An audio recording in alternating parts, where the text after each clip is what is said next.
Good afternoon to our listeners on Parliament Radio 105.5 FM, our viewers on the Parliament channel, and those of you joining us via the World Wide Web on the Parliament's website, www.ttparliament.org, and via our YouTube channel, ParlView. We welcome you to our coverage of today's sitting of the House of Representatives, and yes, it is Thursday. There are some 2 papers to be laid for urgent questions.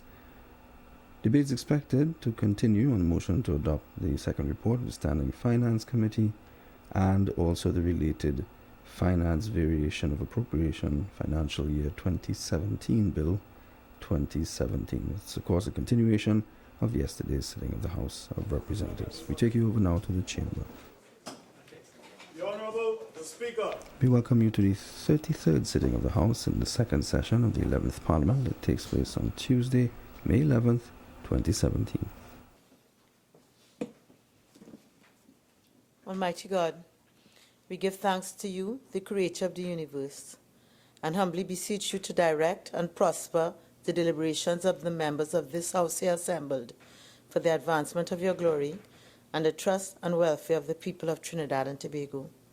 Grant that peace and happiness, truth and justice may be established among us for all generations. Amen, Amen, Namaste.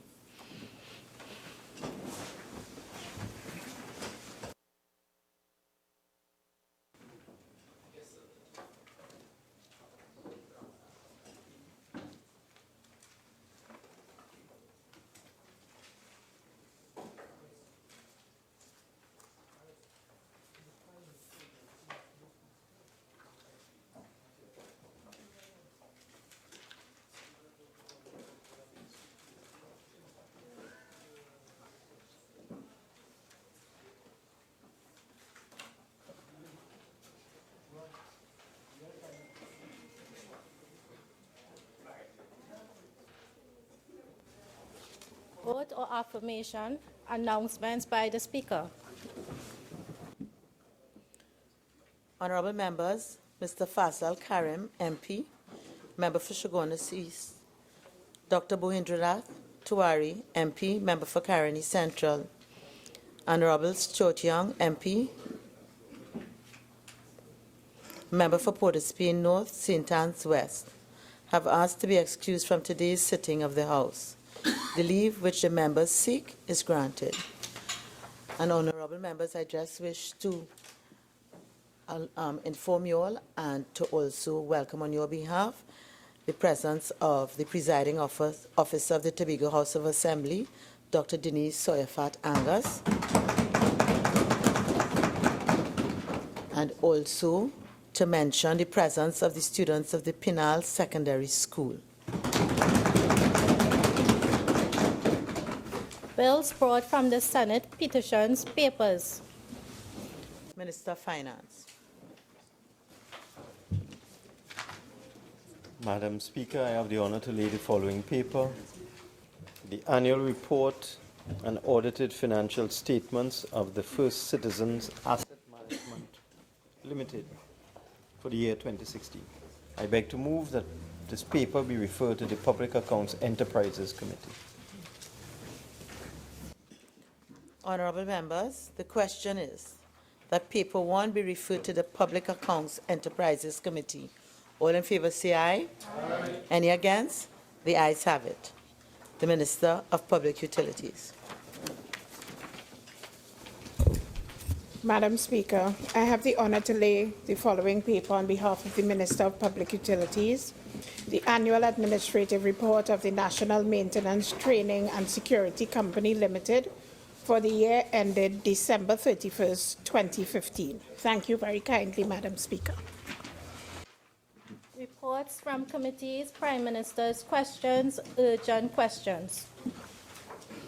The member for Oropouche West. Thank you, Madam Speaker. To the Minister of Finance.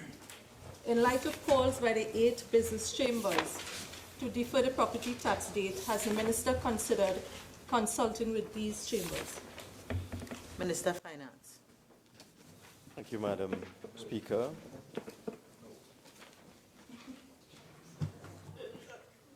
We are always ready and willing to speak to any interest group in the country. That is a manifesto promise of the People's National Movement. But in terms of the implementation of the property tax system and the date for submission of forms, as I indicated in my presentation yesterday, we do not intend at this time to postpone that date.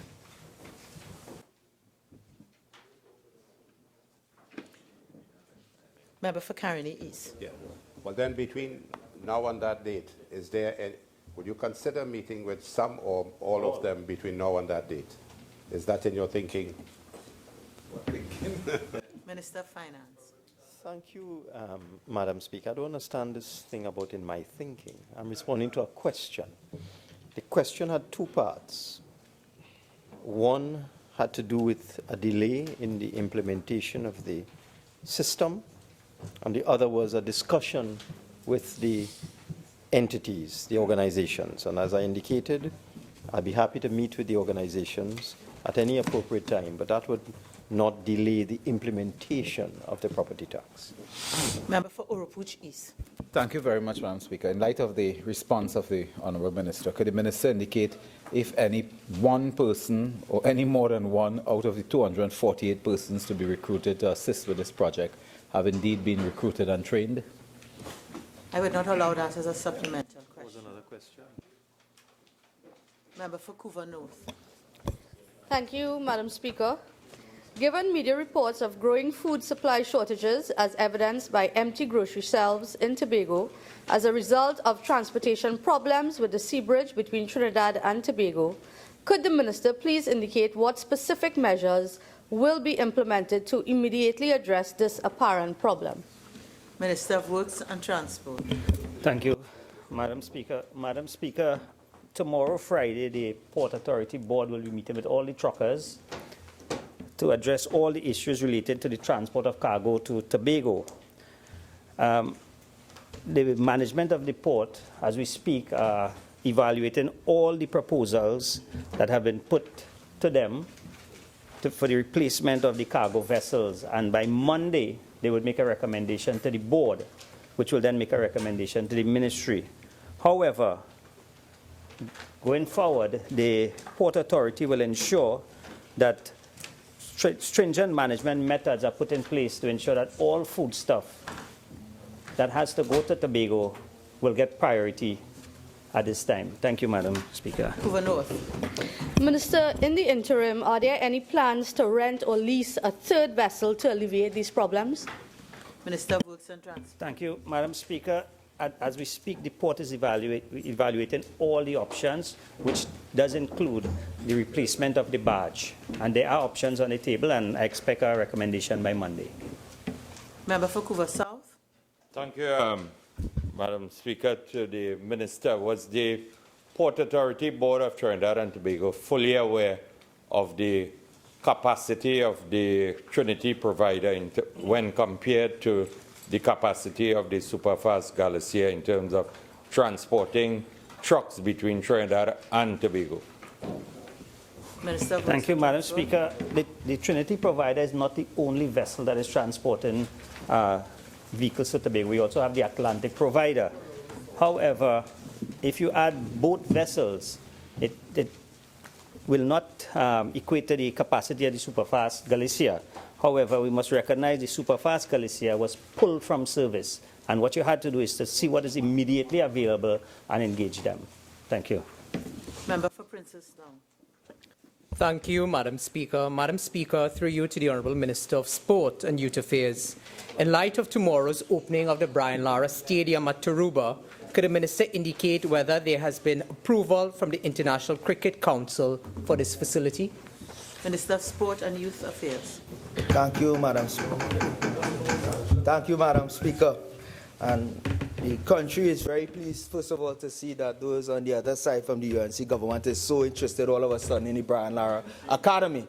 after they left it there for 5 years to rot. It was 95% completed at the time, and they let it millions of taxpayers' money be stolen for the facility to go down to 75%. But we are very pleased and happy that they're interested in the facility, and we thank you for that. But I mean, it's a simple question, and I thought the member for Princestown will understand sport, hearing that he was a sportsman in his day. But ICC approval is only required for international games, Madam Speaker.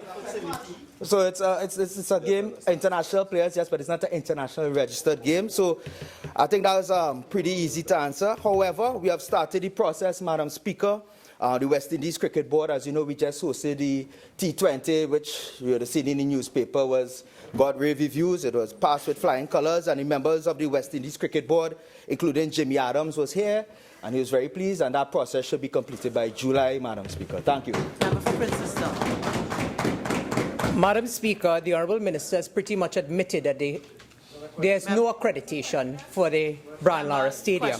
The question then follows, Madam Speaker, is the Honourable Minister aware that the stadium is in contravention of ICC Law 191? Minister of Sport. He probably does. Madam Speaker, as I said.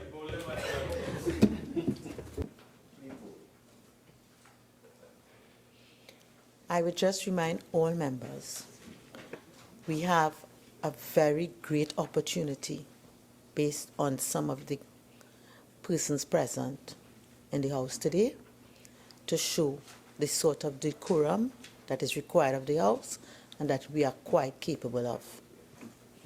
Minister of Sport and Youth Affairs. Thank you, Madam Speaker. We have been in consultations with the Cricket Board, who we are guided by Madam Speaker.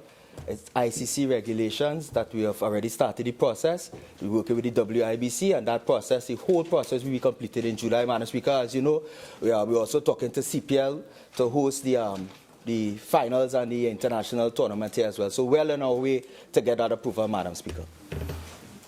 Member for Princestown. Thank you, Madam Speaker. To the Honourable Minister. Honourable Minister, seeing that you're in contravention of ICC Law 191, would you then admit that further work will be required if international matches have to be played here to conform to ICC laws? And at what cost? Madam Speaker. Member for Princestown. We all understand, with respect to shouting, members sitting in silence if they're not speaking. You had your opportunity, you asked your question. Please desist from such behavior. Minister of Works. Thank you, Madam Speaker. Recently, Madam Speaker, we opened a number of international high-quality facilities, and we all have to go through tests. Everything has to be tested. This is also considered part of the test. We did it with the T20s. We have to see in terms of the lighting, the plumbing, the facilities, security, ticketing, and so on. So it's all part of the process. This opening is part of that process, which in July we'll invite him again, because I know he'll be there tomorrow, when we get the ICC certification to enjoy a proper game when it's fully accredited, Madam Speaker. Member for Caroni East. Thank you, Madam Speaker. To the Minister of Education. Given media reports concerning preferential treatment being meted to a specific EFCL contractor involving an advisor to the Minister of Education, could the Honourable Minister please clarify these allegations in light of the use of public funds and the possible aspersions cast on a cabinet minister? Education. Thank you very much, Madam Speaker. I am indeed very happy to be given the opportunity to respond to this question and lay bare the facts. As a result of a front-page article appearing in the Sunday Express of the 7th of April 2017, stating, and I quote, Garcia's advisor delivers $2 million check to contractor, and a subsequent article in the same newspaper, on page 3, on Tuesday, 9th of May, 2017, which stated, and I quote, the decision by Education Minister Anthony Garcia to make a specific payment to a single contractor breaches the official performance monitoring manual, according to former Education Minister Dr. Tim Gopi Singh. As a result of investigations conducted by myself and the Permanent Secretary at the Ministry of Education, the following are the facts. 1. The sum involved as payment to the contractor was $510,000, not $2 million. 2. My advisor was given the check by the Director of Finance and Accounts of the Ministry of Education to take to EFCL in order to facilitate timely payment to the contractor, as had been promised by both the Ministry of Education and EFCL. 3. The contractor was the first to have completed his assignment at the Maddox Secondary School and was entitled to payment for this job done. 4. This project falls under the Laventil Mova initiative, for which there is a separate fund to facilitate timely payment when work has been completed. 5. Contractors engaged in this project are small contractors residing in the Laventil Mova district as far as possible. Thank you.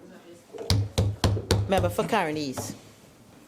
Based on the media reports, Honorable Minister, through you, Madam Chair, that you gave instructions to your advisor to assist the contractor. How do you view the appropriateness of this? Minister of Education. Madam Speaker, I am not responding to any media reports. I'm responding to the facts of the matter as was adduced as a result of investigations that were conducted by myself and my Permanent Secretary. That's right. That's very right. Thank you very much, Madam Speaker. To the very kind Minister. Minister, could you say it is the practice at your ministry for your advisor to be handling monies on behalf of the ministry?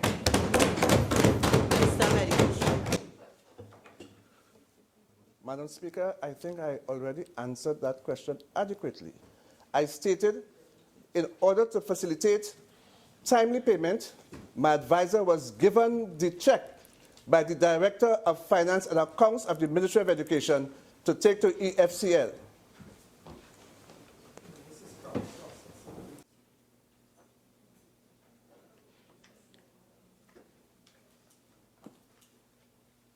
Questions on notice, request for leave to move the adjournment of the House on definite matters of urgent public importance. Member for Couva North.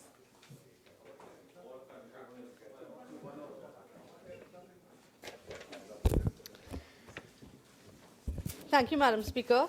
I hereby seek leave to move the adjournment of the House today under Standing Order 17 for the purpose of discussing a definite matter of urgent public importance, which is the implication of the new seabridge arrangements on Tobago's food supply.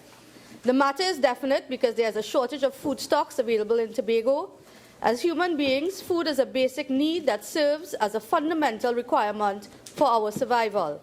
The matter is urgent because the shelves and warehouses in Tobago are being depleted faster than the supermarket owners can replenish them, and basic food items such as eggs, cheese, and flour are in short supply. The matter is of public importance because it affects the livelihood of all Tobago citizens. The inadequate cargo arrangement creates a great deal of uncertainty in Tobago's food supply. There is a general public outcry for the government to bring an immediate resolution to the problems with the shipment of supplies to the island. I so move.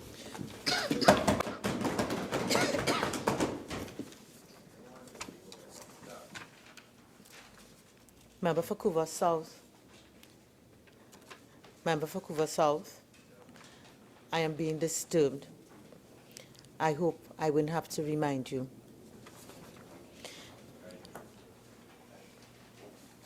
Honorable members, I am not satisfied that this matter qualifies under Standing Order 17. I advise that the member pursue this matter under Standing Order 16. Statements by ministers, personal explanations, introduction of bills, motions relating to the business or sittings of the House and moved by a minister, public business, government business motions. Honorable members, the debate on the following motion was in progress when the House adjourned on Wednesday, May 10th, 2017 will be resumed. Be it resolved that this House adopt the second report of the Standing Finance Committee of the House of Representatives for the second session, 2016-2017, 11th Parliament, on the consideration of proposals for the variation of appropriation for fiscal year 2017. The Minister of Health has 15 minutes of extended speaking time. Minister of Health. Thank you, Madam Speaker. Madam Speaker, I would like to dedicate the last 15 minutes of my presentation on the drug supply situation, pharmaceutical supply to Trinidad and Tobago. I would have alerted the national community last night some figures which have stunned the national community based on the calls I am getting from both members of the media and the public who were quite unaware that in 4 major hospitals we treat over 1 million persons coming through our doors. And in treating those 1 million interactions, we also commit to providing over 7.2 million supportive tests. In those 4 major hospitals, in just those 4 alone, we dispense 644,000 prescriptions in 2016. That does not include prescriptions written at over 100 health centers. It does not include prescriptions at Mount Hope Women's Hospital, St. James Hospital, Point Fortin Hospital, or Princestown. So when you aggregate that, it is in the vicinity of 1 million prescriptions plus. In Trinidad and Tobago, the issue of drug shortages has been chronic for years. So what are we doing as an administration to fix this problem? Let me say offhand that the part of the budget dedicated to drug for both pharmaceuticals and non-pharmaceuticals and NIPDEC fees is currently $760 million TT dollars, $750 million for the procurement of pharmaceuticals, non-pharmaceuticals, and management fees. By contrast, the OECS countries, their bill for pharmaceuticals alone is $10 million US. Even if you multiply that by 4 to include non-pharmaceuticals and go up to 40 million US, when people say health is a bottomless pit for money, it is illustrated in drug procurement. The solution to solving the drug shortages is not more money, but more management of the supply chain. And that is what this administration is seeking to do. As I said in the committee stage, which is recorded on page 129 of the report, we are not going to be pumping more money into a bottomless pit of pharmaceuticals and non-pharmaceuticals. We are going to be rationalizing how we purchase, what we purchase, and why we purchase. And I mentioned making use of the ParlView Strategic Fund. Madam Speaker, we have calculated that if we shift our purchasing for HIV drugs alone, just one category of drugs, to the ParlView Strategic Fund, we will be saving 50 million TT dollars. That's a phenomenal saving. So that is some of the measures we are putting in place. We are trimming the formulary, and for the first time, our national formulary is going to be patient-centered, so that we can guarantee our patients and the taxpayers who are being shortchanged. And let me admit that. Our taxpayers are being shortchanged year after year, administration after administration, when you can't get certain drugs. But it's not only about taking drugs off the formulary. Let me alert the national community through you, Madam Speaker, that in managing the formulary, we are also putting drugs onto the formulary that have a real reason to be there. The honorable member for Caroni East wants me to do something about perinatal mortality. And and neonatal. And one of the drugs that we need, which was never on the formulary to deal with this, is caffeine citrate solution. For the first time in the history of Trinidad and Tobago, this simple drug is now officially on the formulary, so our premature babies whose respiratory systems have to be kick-started can get the safe, cheap, reliable drug instead of having to depend on the xanthines. So we are not only taking off, we are also putting on drugs for which there is a real patient-centered need. We are also putting in 5 drugs for oncology, 1 for brain cancer, 1 for hematology, 1 for leukemia, 1 for aplastic anemia. And a serious drug that we are putting on for the first time is tranexamic acid, which the obstetricians will love to hear this news. This is a drug that is used to prevent postpartum hemorrhage and even hemorrhage for patients in the A&E. So when we talk about rationalizing the formulary, it is not just a cutting out. It is cutting out drugs which are duplicated, triplicated, and which are only there to serve economic purposes, but we are also putting on drugs in a patient-centered approach. The issue of shortage of oncology drugs is a very emotive one and important one. And the member for Naparima raised yesterday that in the clinic close by him, he could not get an oncology drug for his patient.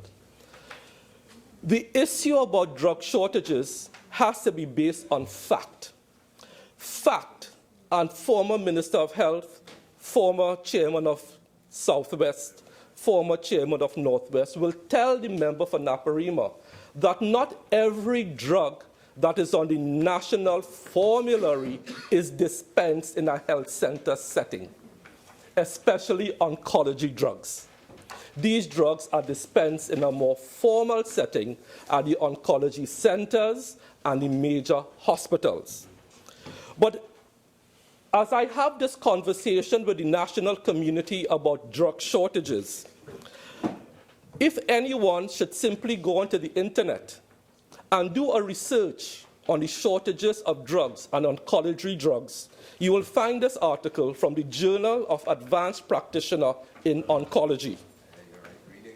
And it is called The Continuing Impact of Oncology Drug Shortages. There is a global shortage of many major classes of drugs, both in the private sector and in the public sector. And unfortunately, oncology drugs is one of those. Let me give you an example, Madam Speaker, of why there are certain drug shortages. And we have 2 eminently qualified obstetricians here. When these gentlemen have to treat their pregnant patients for preeclampsia, a simple, safe, cheap drug that costs cents is phenobarb. Do you know in Trinidad there's a shortage of phenobarb in both the public and the private sector? And do you know why?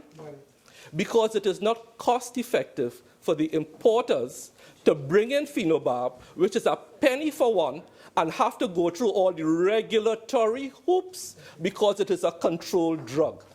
So phenobarb, which is cents for one, is not available in both the public sector and the private sector. And our 2 eminently qualified obstetricians will agree. So the discussion about drug shortages has to be based on fact.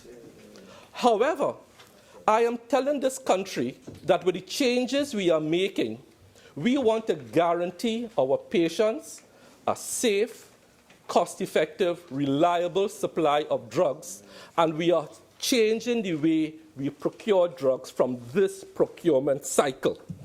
And that is what we are doing. So, under the guidance of the Chief Medical Officer, who is chairman of NDAC, certain changes are going to be made. And let me also tell the national community, through you, Madam Speaker, since becoming Minister of Health, and I am sure my predecessor, and I'm sure the other 2 doctors are here, will have been getting complaints that CDAP drugs are not working for diabetes, high blood pressure. On becoming Minister of Health, I have been bombarded with this anecdotal evidence. But you can't make a decision until you have some sort of basis to move on. We have engaged ParlView to do an analysis. And what I will tell the national community now and give them comfort, I am satisfied that that anecdotal evidence can now be supported by fact. And we will be culling and taking off those drugs that have proven to be ineffective. And from this cycle, we are going to change the procurement pattern because our patients on CDAP need to be assured that the drugs they are taking to treat their chronic conditions are safe and effective. And I give the national community that undertaking, especially for our chronic patients like diabetes and hypertension.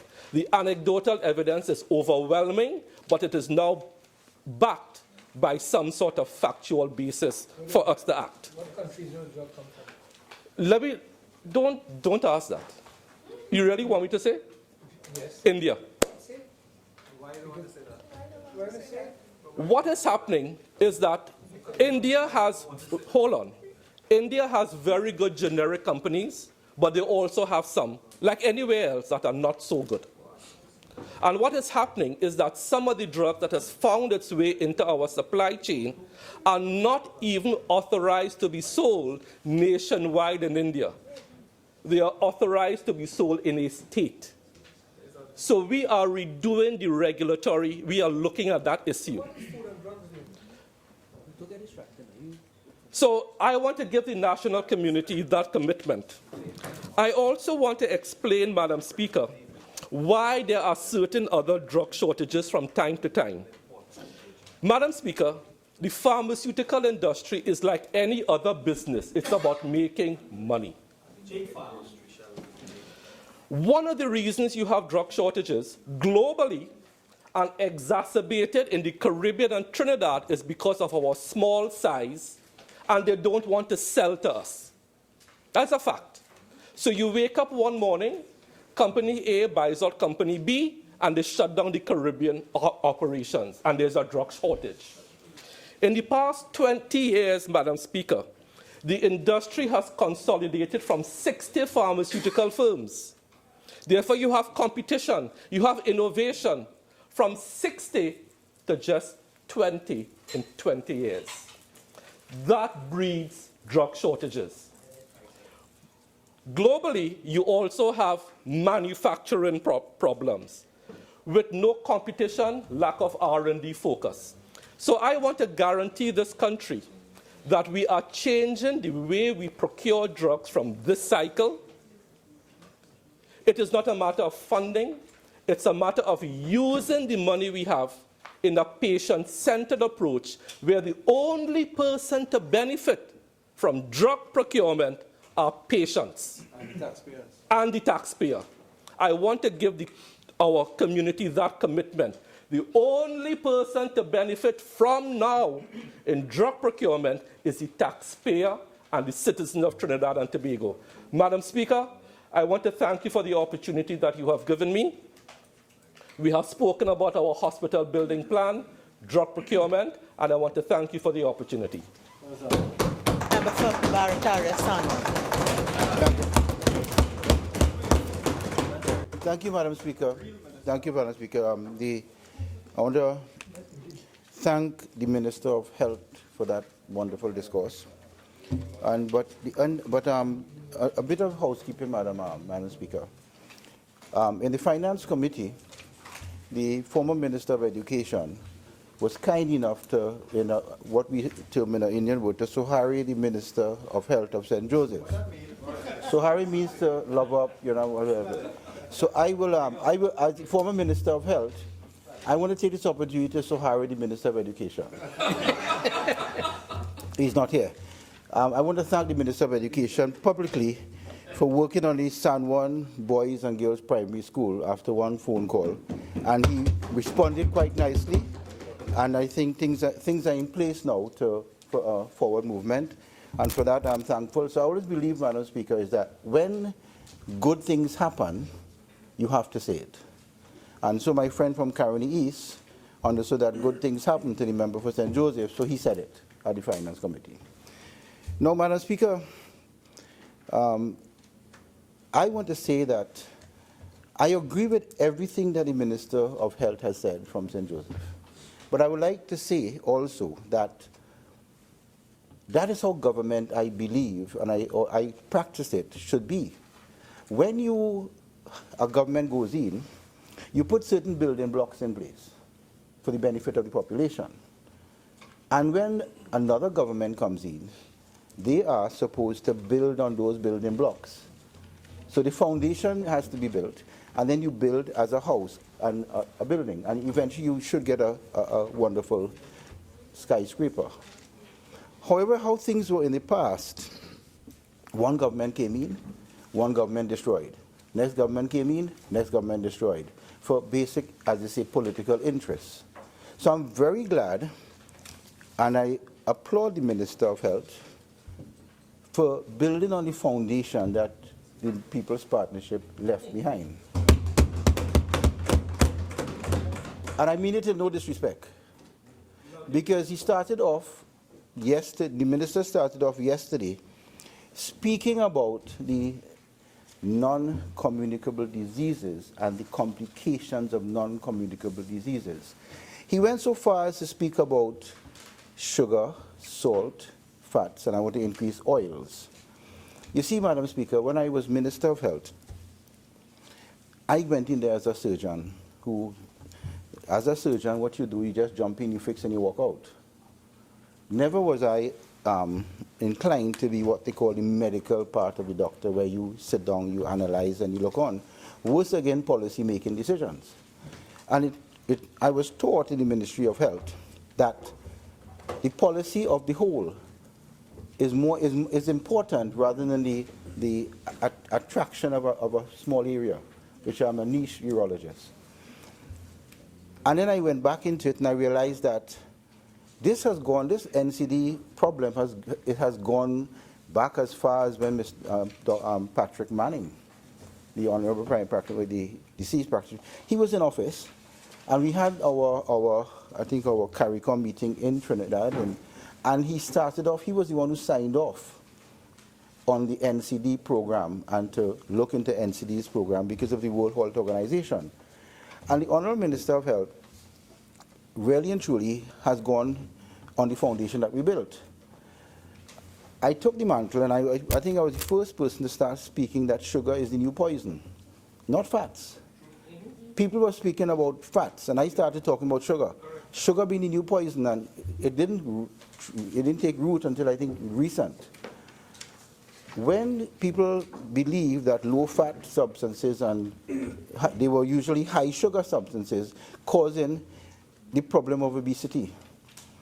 And as a result of that teaching of sugar causing what we call, I don't want to get too technical, sugar, which comes from white rice, any processed flour, any real sugar material, and in every single thing that you look, if you read your label, high fructose corn syrup and maltodextrin, and you keep looking at the labels. And and Minister, I would like to ask you to read your labels and understand your label, because that's very important. Because sometimes one looks at a bottle of soft drink and you see 15 grams of sugar, but then you have 3 servings in it, which makes it 45. You divide that by 4, and in that small soft drink you have 10 teaspoons of sugar, and you end up with calories, which are what they call empty calories. And as a result of that, you end up with fat. You end up with children being completely obese, high cholesterol, high sugar, type 2 diabetes, and on it goes on. Our children have become too fat, and you would agree, and he would agree. So reading the labels, cutting down the sugar, and moving that direction is the correct approach. And we also,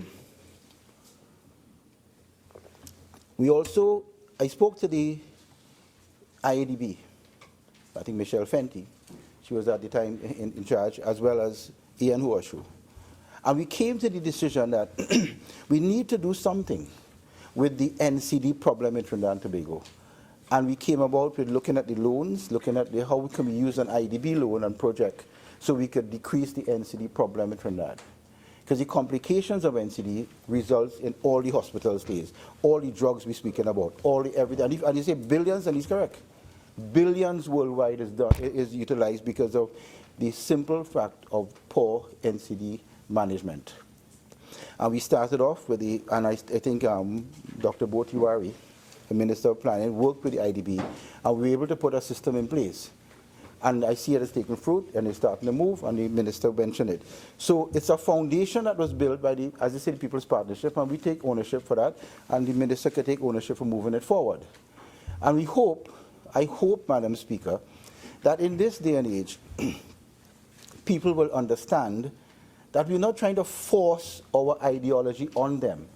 You see, in the United States of America, when Bloomberg, the mayor of New York, tried to decrease the amount, the volume of soft drinks rather than supersize me, and the sugar content, he was pushed back by the sugar companies. In the same way, the tobacco companies pushed back and created this tobacco problem. And in the same way, Madam Speaker, the alcohol companies in this country are pushing it forward. We have a national alcohol policy, and I think the minister should look at it, because part of that was to decrease advertising to young people in the same way they decrease advertising of tobacco and also different addictive substances. And that caused a pushback, and Major Bloomberg had a referendum and he lost, because the powers that be were able to manipulate, as they say, public confidence, and they voted against it. I remember when I first went to the PAHO meeting, I think it was, in Washington, CARICOM members. We were speaking about NCDs. At that time, we didn't even have CAFA. In fact, that's when I learned about CAFA in those days. It was 2011. They were attacking NCDs, but guess what? By attacking NCDs, they were using Pepsi and a couple of soft drink companies to provide the equipment for weight loss. And I told them that we would not have done that in Trinidad, because that wouldn't go. In fact, I think I was the first minister to tell McDonald's, leave the ward. And I got stick for that, because of the manipulation of children. And I feel very strongly about it, Madam Speaker, because our obesity problem, our health problem, is a result of the complication of non-communicable diseases, which I say is not treated well. So all the drugs that we're having here in this country, and everything that the minister is saying, is a result of that one point. And if we could harness that, and we have to harness it well, we will be able to deal with that problem as we go on. Now, Madam Speaker, the minister has spoken about procurement of drugs, and the different drugs and the different negativity of certain of the CDAP drugs. I was faced with the same problem, but I was told by the Food and Drugs Department that they test all drugs, as they say, for the minimum inhibitory and whatever maximum availability, drug availability, and everything is good. Nothing comes out until that has occurred. Now, it's news to me that it was not occurring, because we heard anecdotal studies about CDAP drugs not working and CDAP drugs short, not having it, and whatever. But I'm very glad that for once now we could see that where the sheep and the goat lie. But it's going to take a lot of resource from you, Minister, because you being a pharmacist in the drug, you will have to do it as push back against them. You will get it. But at the end of the day, Madam Speaker, we have always done, when we are on our side, and I hope it's happening, and I think it is, we're patient-centered medicine. Patient-centered medicine. And when you put the patient in front, you will end up with the correct approach and the correct movement towards the correct goals. Now, I feel very perturbed, and it's not on your head. When I saw today, after the minister stood up here and indicated that the cancer drugs were being mixed in St. James and sent down to San Fernando, and it assured the minister that that was occurring. Today's newspaper slammed back and said it's not so. Because at the end of the day, the minister has to take the blame for whatever the bureaucrats do. And I would indicate to the minister, find out who was not telling you the truth. Because at the end of the day, you take it for whatever the others do. And cancer drugs have to be mixed properly with the proper equipment, physical equipment, in the proper manner, because they have to be injected into your system. And pharmacists are supposed to be trained to do that. Now, I'm going to tell the minister, he has carried that to cabinet, as I did, and what happens in cabinet is a place called PMCD, which I hated. PMCD is what I call the black hole of cabinet. You see, you have a good mind and a good policy, and you carry something that is urgent to cabinet. Cabinet said yes, we need to do that human resource wise, and it goes to PMCD, and you never see it again. You call PMCD, you can't find. It's like a whole different ball game inside of there. And then PMCD eventually sends it out. And when it comes out, Madam Speaker, it's not finished there. It goes to CPO, who tells you that you can't do it. So our system is dead set against who wants to make the positive changes. So, Minister, I wish you well. And I hope PMCD is nice to you, now how they were nice to us. You see, Madam Speaker, that is the system. And that is a system that needs to be changed.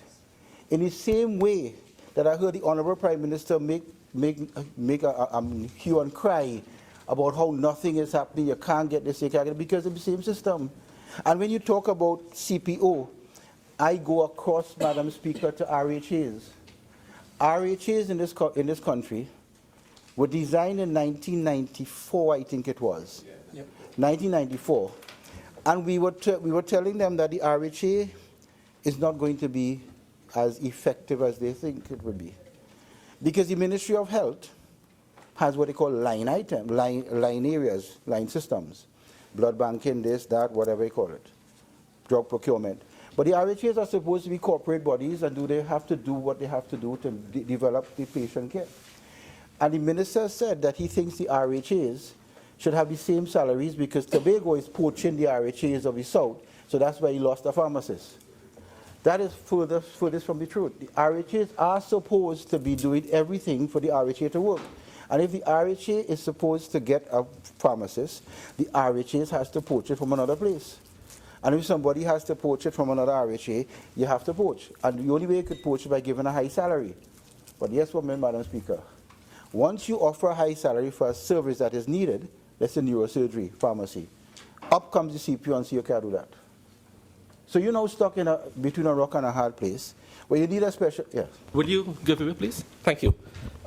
I just want to confirm that what I said yesterday about the chemotherapy being mixed in St. James yesterday afternoon and being delivered to San Fernando this morning, I could confirm it has been done. So the folks in San Fernando will be receiving their chemotherapy in San Fernando as promised as of today, and I want to thank you for giving me. Okay, Minister. So, Madam Speaker, I'm telling the Minister too that in order to the RHAs to work, because that was the law, we always tend to quote the Attorney General, my good friend from San Fernando West, always quotes the law of the land. And AG, is the law, I mean, you could answer me if you do talk sometime, the law of the land says the RHAs are supposed to be corporate entities. They're unique one structure, and they're not really and truly under major control of the Ministry of Health, except for certain regulations. However, they have now become 5 ministries of health, 5 public service, 5 systems that don't work. That is the RHAs. So when I hear the minister speaking, he has good lofty ideas, I did. You have to break through that system because the RHAs are not working. The RHAs need to be broken up and redone and create one RHA in South, one RHA in North, or if one RHA in Trinidad and one for Tobago. So you can move people around the system. Because sometimes you have an anesthetic. You have 13 anesthetists in Mount Hope, 2 in San Fernando. But you can't get an anesthetist from Mount Hope to go to San Fernando because guess why? The contract said North Central Regional Health Authority. You can't get a neurosurgeon to move from one RHA to Grandie. Right now, there are no urologists in Granby, and you can't get any to go back and forth. You know why? RHA. But if you have one RHA, you could move them around accordingly based on one RHA with one board. But Minister, we had a discussion before on that. So I'm saying to you, Madam Speaker, health needs to be sent in a different direction. What we were doing when we were there as the Minister and People's Partnership were in place, we were starting the standalone specialty clinics. You need a standalone specialty clinic for cardiac surgery, for ophthalmology, for ENT, for neurosurgery, housed in one area. And I always say the biggest mistake that, and I mean no disrespect, because it was deemed to be necessary, was to create Mount Hope, which is Eric Williams Medical Sciences Complex, away from a tertiary level center into a general hospital. It was built as a tertiary level hospital where everything at a high level would go to. And seeing that the area of Eric Williams was Mount Hope was created into that general hospital situation, we needed to have a system where you would have specialty training centers. And that was some of the basis behind the Cuba Children's and Hospital, an area of specialization to start. We also started off, Madam Speaker, of trying to do a specialty area in San Fernando for eyes, for the National Eye Center. And then you go forward, in our country we have, and it's been knocked around, beta thalassemia major, beta thalassemia minor, and what they call the abnormal hemoglobinopathies. Mount Hope Cuba Children's Hospital, there was an area dedicated for a ward to deal with that problem. Not done. So we have to go abroad for mostly everything. Pediatric cardiology surgery, we were trying to establish that in Eric Williams Medical Sciences Complex. That has crashed. And what I'm saying is that a lot of the problems, Madam Speaker, a lot of the problems that has occurred in the RHAs is a result of the inability of the RHA to be corporate entities, to give the salaries that are needed to attract the best people. Now,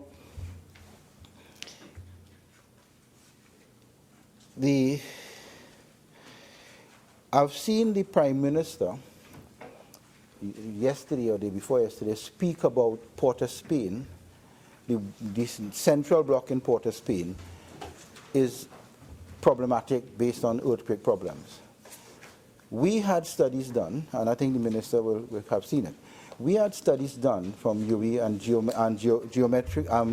geophysical studies that showed that it was not as bad as people think it is.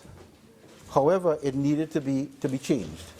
And we developed in the Ministry of Health master plans for Port of Spain Hospital to the IADB and the Sustainable Cities, San Fernando Master Plan, and Eric Williams Master Plan. These were master plans of hospitals that were developed to go into the next 50, 60 years. I think they were consultants from the IDB into doing that. So, Madam Speaker, when I speak about continuation of governance, this is what I speak about. And it's sometimes good to see the continuation of the governance and the methods of approach. Now, people wonder, now the minister before me was Jerry Naris, who was the PNM minister. Before him was Rahel, and before him was the Minister of Finance, who was Diego Martin Nortis. And together with everyone, Minister of Finance, Minister Rahel, Minister Naris, myself, we were able to develop Tobago Scarborough Hospital. That's what we all did. I'm not saying that we did it, we all did it. And I was able to open it. And as a reason behind that, Madam Speaker, I'm saying this because you have to look at the parallel between Scarborough Hospital and Cuba Hospital. It's the same type of approach, where we need to get these hospitals going for a very simple reason. Tobago did not have an MRI. Tobago did not have a cath lab, which is for heart surgeries, etc. And they needed a linear accelerator and a nuclear area.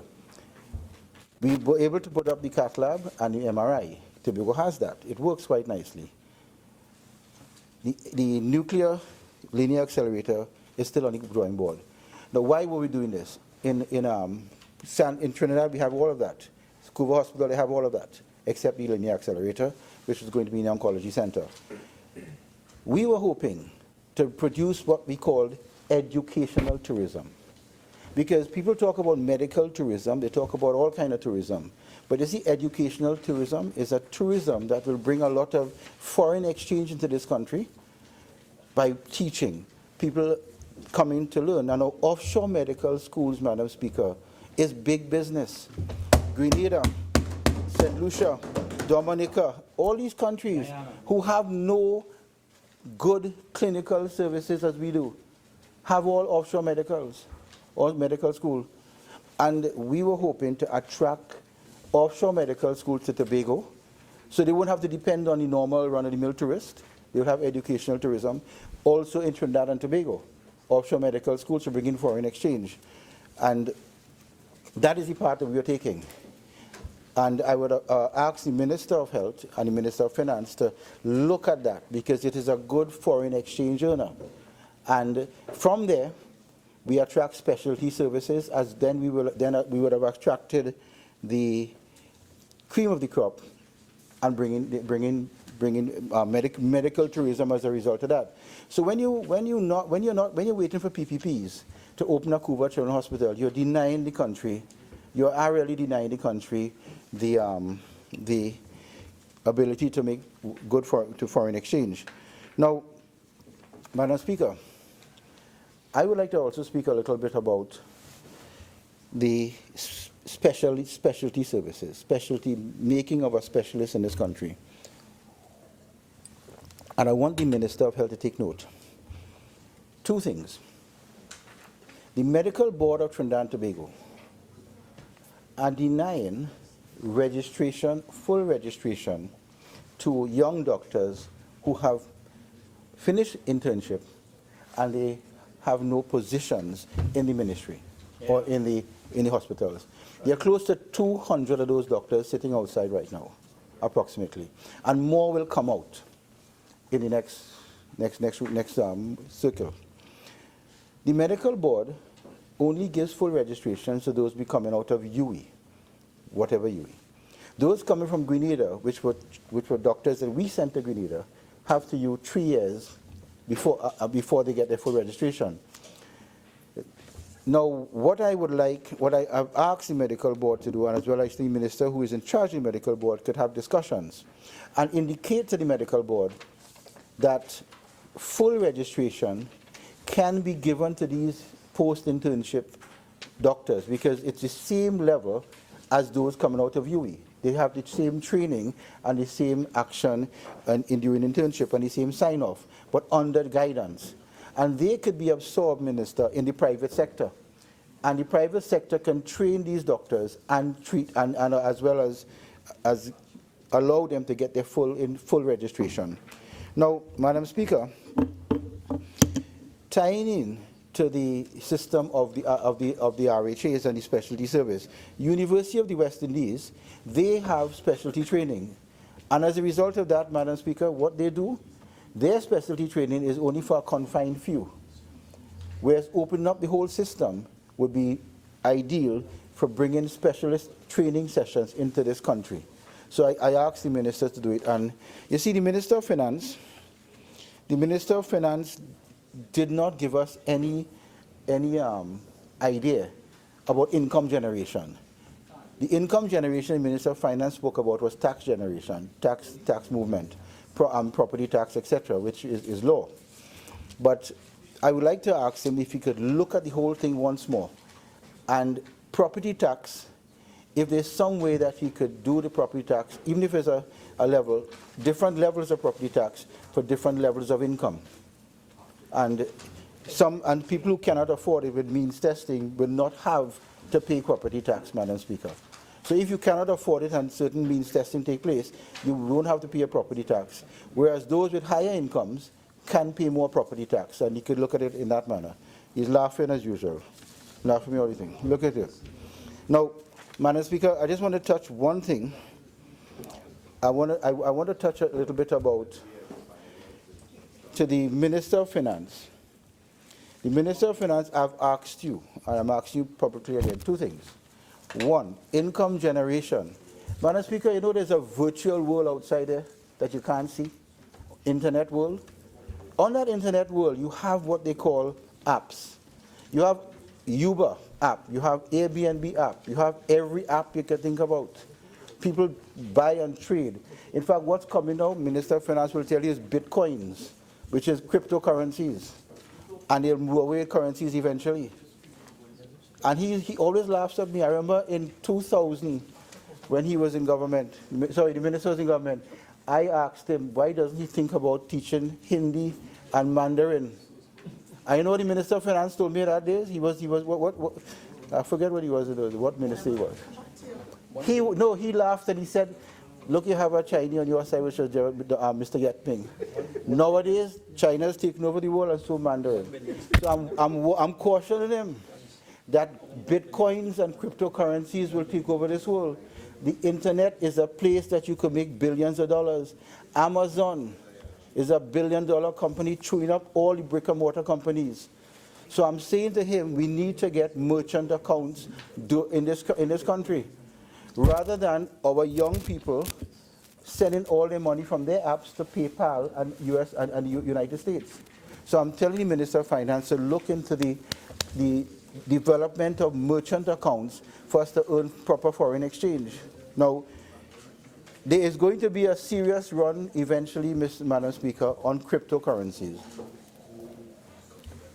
Bitcoin and blockchains, and the Minister of Finance. And one more thing, Minister of Finance, don't laugh again. This is you bring this bill. The Minister of Finance, Madam Speaker, he has that habit. He has that habit. He has that effect on us. And he's not even sitting on the sycamore tree. Okay. Madam Speaker, Minister of Finance, I've asked him and he's laughed that if he could consider for the forex problems in this country to look and see if we can make the US dollar the official currency of this country. By doing that, at least have discussions. Certain countries have done it and they have paralleled with the previous minister, one of the Minister of Finance, Mariana Brown, who poo-hooed what he said about foreign exchange today. And what's that? What the honourable member said? Yes, the honourable member. So I'm asking if the honourable member could act like a Minister of Finance and not a taxman and indicate that there are novelty ways and innovative ways of making money. And to use those innovative ways, because, Madam Speaker, you can't take the same old system, go into a new problem, and it works. It's like having an old boat, an old ship, and you're going into new water, and you're using the same technique that you'd used before, you're going to crash. So I'm asking the Minister of Finance, and he's smart, he's one of the most brilliant members that we have. He is. He helped us a lot when we were in government and he was in opposition, so I know that. The minister, the honourable member, he is very smart. But the only thing about the Minister of Finance, I would like to ask him to look at those two things. Now, Madam Speaker, I just want to say that I've gotten that over on offshore medical school boost the economy with an official currency.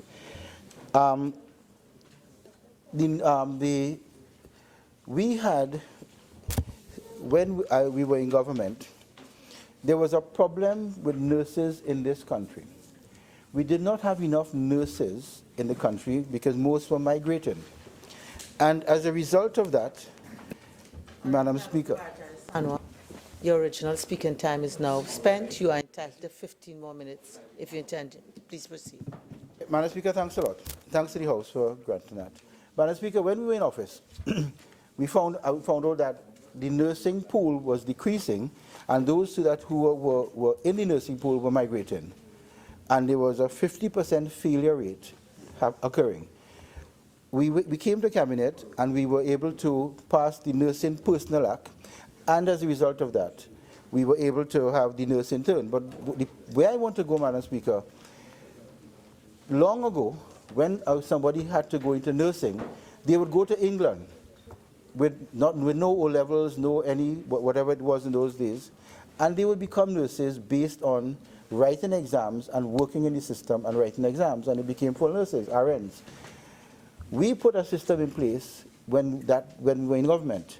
It was called the Aids to Nursing Program, where we took 1,000 young people with not much qualifications, but what they had was a passion for caring, and put them in the system as aides to nursing year 1, 2, and 3. And then they were supposed to graduate to PCAs.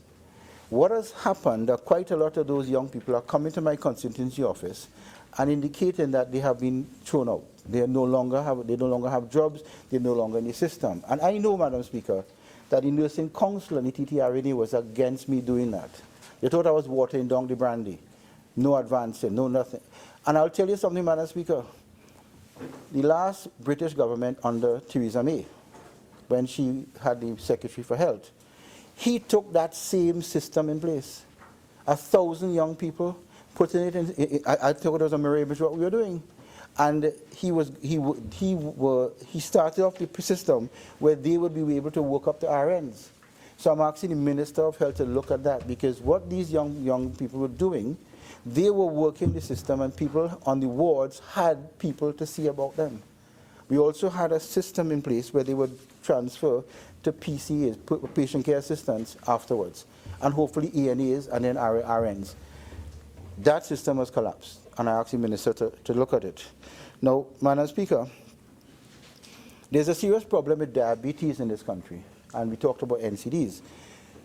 The diabetic population, there is a high level of what we call diabetic retinopathy, damage to the back of the eyes as a result of diabetes. But if caught early, people who are blind now, if it was caught early, would be able to see, based on one, investigation, awareness, as well as management. We had started, and it was passed in Cabinet, something called the National Eye Center. It was also going to be in Cuba Hospital, where we would have screening for eye problems, as well as management with digital photography, and you did not need an ophthalmologist to do it, rather than just do the treatment. I would like the Minister to look at that, the National Eye Center, because in Mauritius, where the screening program took place, they were able to drop the diabetic retinopathy incidence from 100% to 10%, 90% drop, and many people were able to maintain their sight for diabetic problems, because we have a high diabetic problem in this country as a result of our diet and our genetics. So, Madam Speaker, I would like to just indicate that I am very glad to see the Minister building on the foundation that we left. And we saw a vision of health for this country, and I would ask the Minister of National Security, my good friend, Minister Dillon, to think about selective immigration. You need selective immigration, because there are a lot of doctors and specialists from Venezuela, from Cuba, and different parts of the world who would like to come to Trinidad and train. But as a result of the non-selective immigration process that we have family-oriented, etc., it makes it difficult for them to come to get registration and work permits. We need cardiologists, we need hematologists, we need specialty pediatric cardiologists, and they're all there in Venezuela. Everyone, and they're willing to come across. We need specialty nurses, and they're there. The nation practitioner that we were supposed to have in Trinidad and Tobago, that has to come to cabinet, to Parliament to be passed based on qualifications. That is going to take a while. So you have a pool of specialty medical people ready to come in, Minister.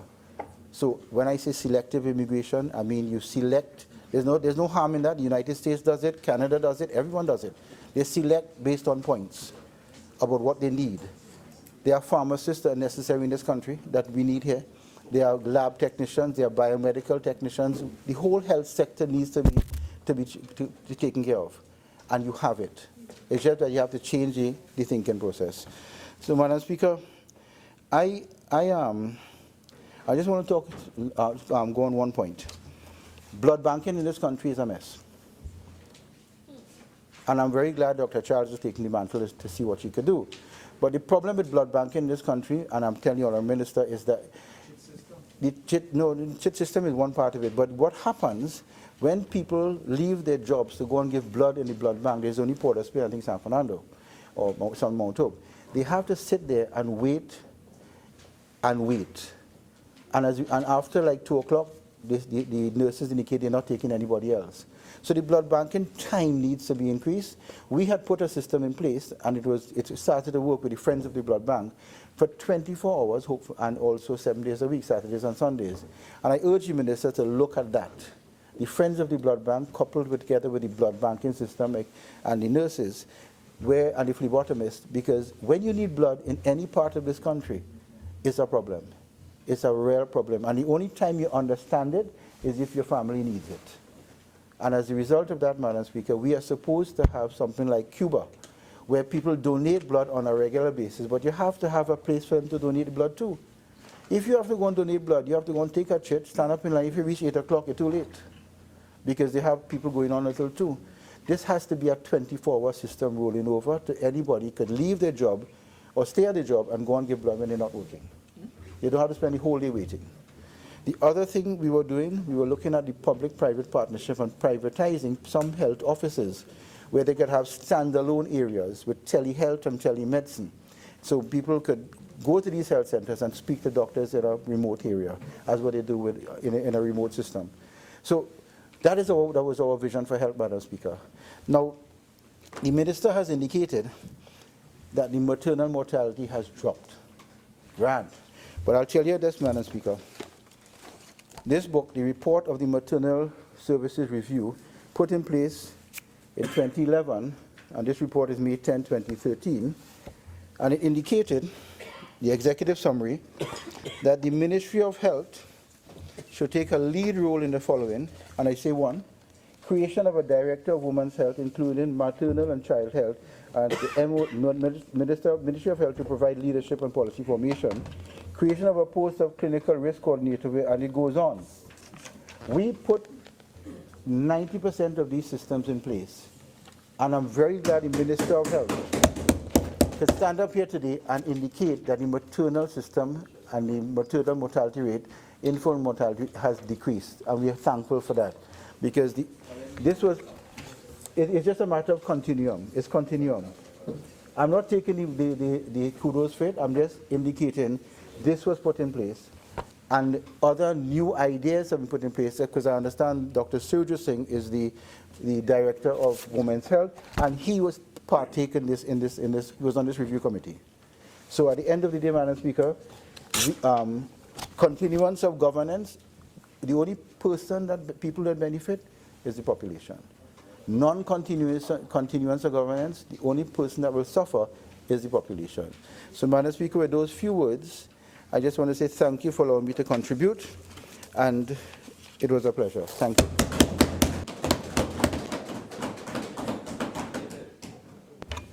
Member for St. Anne's East. Thank you, Madam Speaker, for the opportunity to contribute to this debate as we discuss the adoption of the report of the Standing Finance Committee. Madam Speaker, I want to thank the Honourable Member for Barataria Sanwan for his contribution, and I note that in his contribution there were quite a number of initiatives that he indicated have been continued from his time and so on, and his manner of contribution is much different from maybe the mood that was happening yesterday, as we had some of the other members contributing. And he seemed to give quite a different spin on how things are happening, because yesterday we heard from the member for Caroni Central and from the member from Kumuto Manzanilla. And after those contributions, Madam Speaker, it was as though the whole country is going down, this doom and gloom.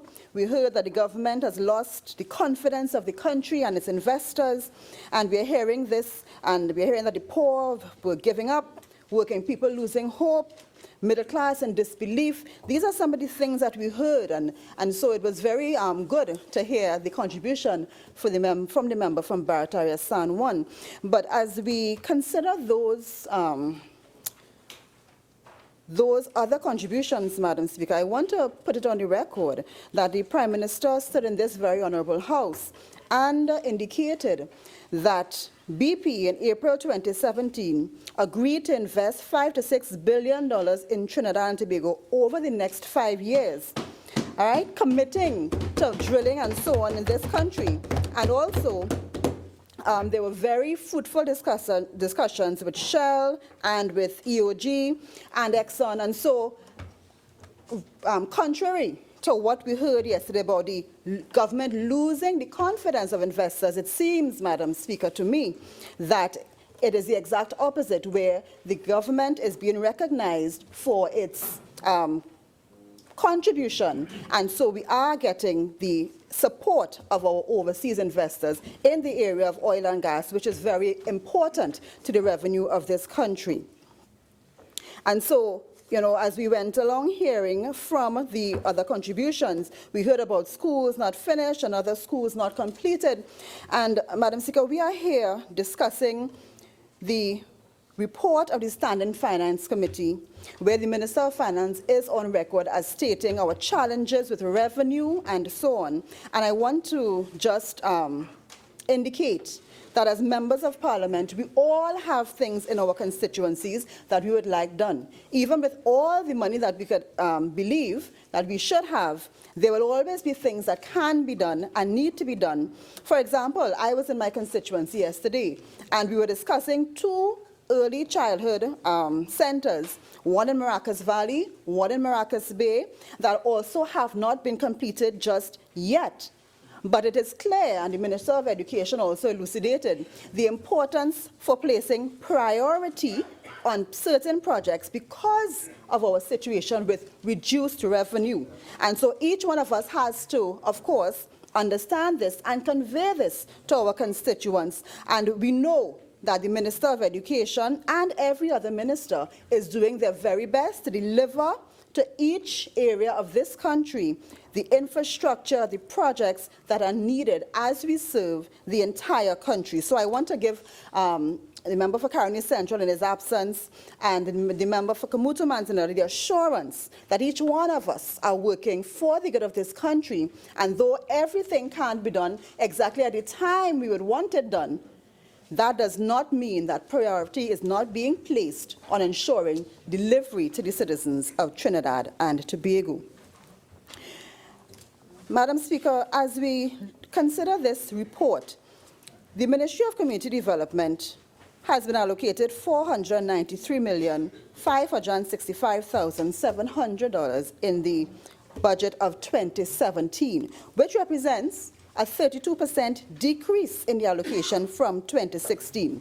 And we understand that in the context of the fact that this country has lost $20 billion in revenue between 2014 and 17. So we understand and accept that our circumstances have been reduced, our circumstances have changed, and therefore the allocations will have a committed decrease. But yet still, Madam Speaker, the ministry, with the support of the public officers, has been working throughout this 6 months that have passed since the last budget has been read to ensure that the decrease in allocation does not result in a decrease in the impact of the services that we offer to the citizens of Trinidad and Tobago. So, Madam Speaker, allow me to just look just a bit at what has been happening in the ministry over the past months since the budget for 2017 has been read. At the Ministry of Community Development, Culture and the Arts, we think about our functions basically in 2 different areas: developing communities and developing the area of culture and the arts. As we look at Vision 2030, Madam Speaker, it speaks to the foundation of Trinidad and Tobago being strong, sustainable communities. And we understand that communities are the basis of our country. From communities come constituencies. From constituencies come the entire nation of Trinidad and Tobago. And so as we consider national development, it is impossible to ignore the area of community development. Because, Madam Speaker, our greatest resource is and continues and will always be our people. All of the economic activity that takes place in our country takes place against the backdrop of making life better for the citizens of Trinidad and Tobago. So it's important for us to consider how we get revenue, how we spend that revenue, but it all redounds to the benefit, and that's what the focus will be, our citizenry, how our people benefit from the economic activity of the country. And as we consider the development in culture and the arts, Madam Speaker, we think about Vision 2030, which speaks to the promotion of cultural heritage and development.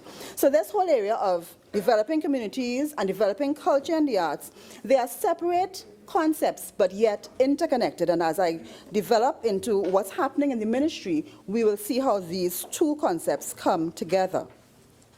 So we are focusing in the Ministry of Community Development, Culture and the Arts on enhancing the quality of life. And in the face of decreasing revenue, Madam Speaker, and the necessity of decreasing expenditure as a result of that, we want to focus on what has been happening to enhance the quality of life, to ensure that even though we have to take some medicine, we have a sweetener. Madam Speaker, I remember when I was a smaller person, younger child, my mother would give me medication, tonic. All of us probably used to take some tonic. And it was, Buckley's is one of them, right? It never tastes good, Madam Speaker, but it works. And so in these circumstances, there are some things which we are going to have to take that may not be as palatable as anything else. But what made it all better when I was a young child is that you will get something to sweeten behind it. And that doesn't only apply to young children, it applies to adults as well. And so I would like to put into this discussion what's happening in this country to enhance quality of life, to ensure that even though we have decreased revenue, we cushion the effect of that on the citizens of Trinidad and Tobago. So, Madam Speaker, permit me to speak a little bit about some of the programs that come under community development and what's been happening over the past 6 months in the ministry with respect to some of these areas. So, one of the main and most important areas would be the Community Center Refurbishment and Construction Program.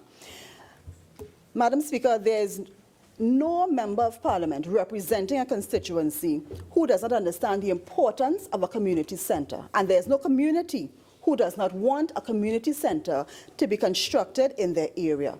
The community centers serve as the hub of community activities.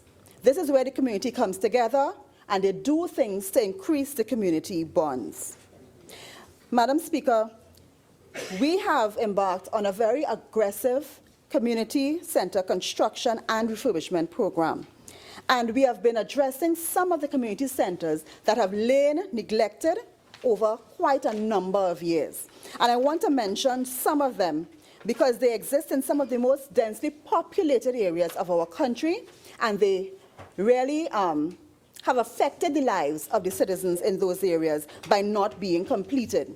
For example, Madam Speaker, allow me to mention the South Diego Martin Community Center, which in 2010 was left to just lie fallow, nothing happening there in one of the most densely populated areas of our country. Madam Speaker, the center in Bagatelle, similar issue, 5 years, left unattended. Maybe more than that, left unattended. There's a center in Mova Central, Madam Speaker, 20 years that center has been left unattended. Madam Speaker, we have been looking at some of these centers, and I'm glad to report that work has begun on these centers to ensure that they are completed and delivered to the people of these communities. Madam Speaker, in 2015 to 16, we completed and commissioned 9 community centers. We have continued into this fiscal by opening 2 more. So 11 centers have been opened for the use of the communities in these areas. Work is underway presently on 9 centers, and we have every expectation that before the end of 2017, work will begin on 9 more centers so that we would have these centers worked on and delivered to the communities. Madam Speaker, let me just mention that it's unfortunate that as we came in 2015, we noticed that there were quite a number of buildings called activity centers that were constructed. I want to mention this because I want the national community to understand that these centers were built without any approvals. And so therefore, having been built, they were not assigned to anyone to take care of. They were handed over to members of parliament, and it grieves me to say that out of the 12 that we could have found built, 11 were built in UNC-controlled areas. And Madam Speaker, this speaks to the equity with which the country was dealt with in this area. However, the ministry is doing its best at this point, one, to do and get the approvals that are usually required before buildings are done and handed over, so that the ministry can take responsibility for maintaining these centers in a way that all the communities, regardless of where they were built, can access them and use them to the best of their ability. So, San Fernando North, coming soon. Cantaro, Santa Cruz, we coming soon. San Juan Barataria, you get yours already. Kubuto Manzanilla, you also got yours. Right? No, that is not true. We are dealing with the population on a whole.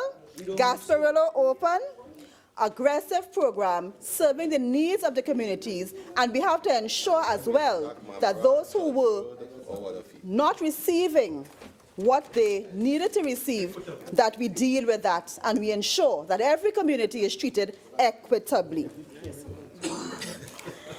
Madam Speaker, allow me to mention the work of the Community Mediation Division, also operating in communities. And this division, Madam Speaker, is very important. This is a division that offers to the community free of charge workshops on anger management, workshops dealing with parental guidance, peer counseling in schools, mediation services with respect to conflict resolution.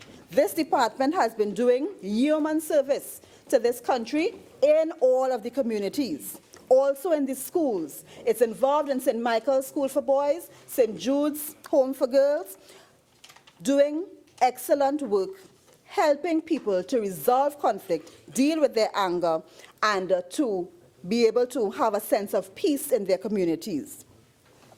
Madam Speaker, the U.S. State Department in 2017 identified 100 gangs in Trinidad and Tobago. And we know what comes along with gangs: increases in community crime, increases in community fear, increases in the acceptance of crime in an area, and of course, a decrease in economic activity, because no one wants to be or operate a business in an area that is crime-struck. It cripples a community when you have a gang operating in a community to that extent. And mediation has been identified as one way, community mediation, one way that can assist young people and older ones as well to deal with their anger in different ways, deal with their issues through counseling services and so on, so that they don't resort to having to use violent activity to be able to resolve those issues.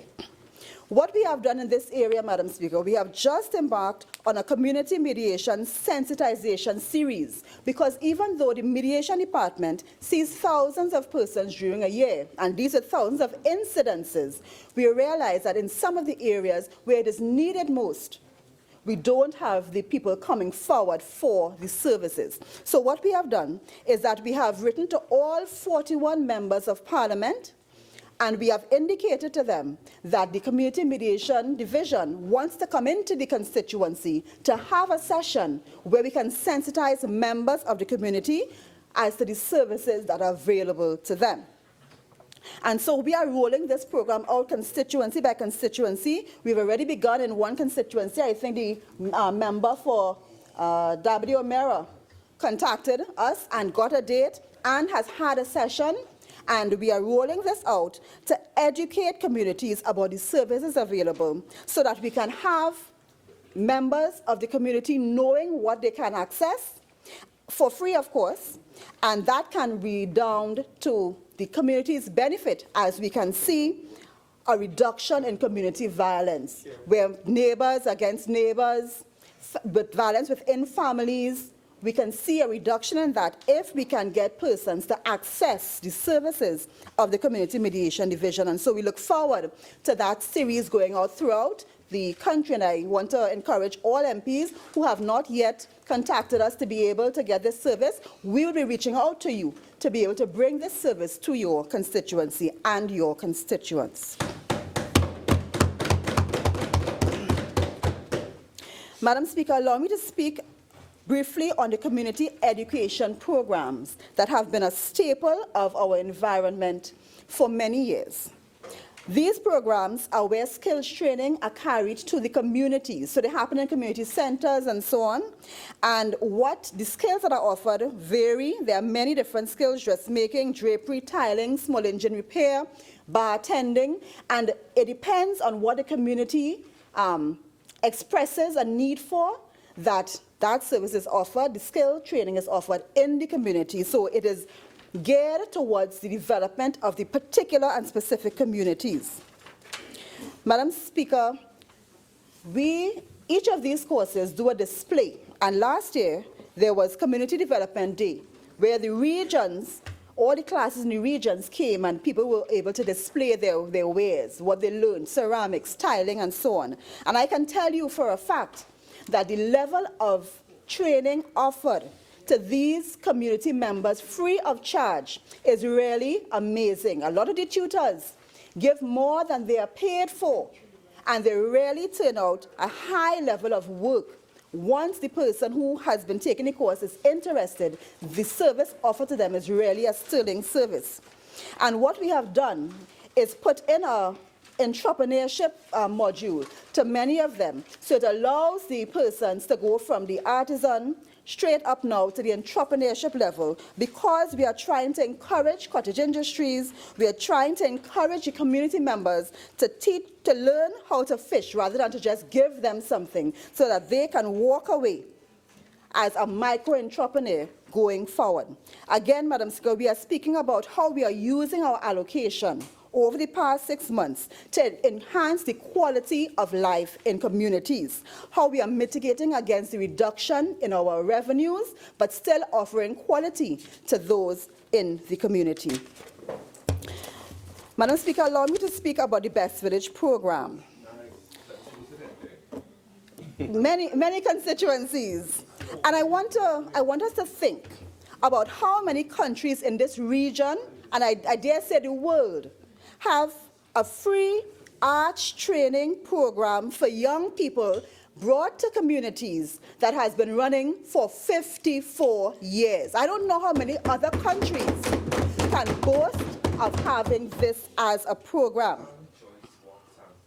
And yes, we do have to mention at this time the service offered by Joyce Wongsang, the late Joyce Wongsang, to the Best Village community.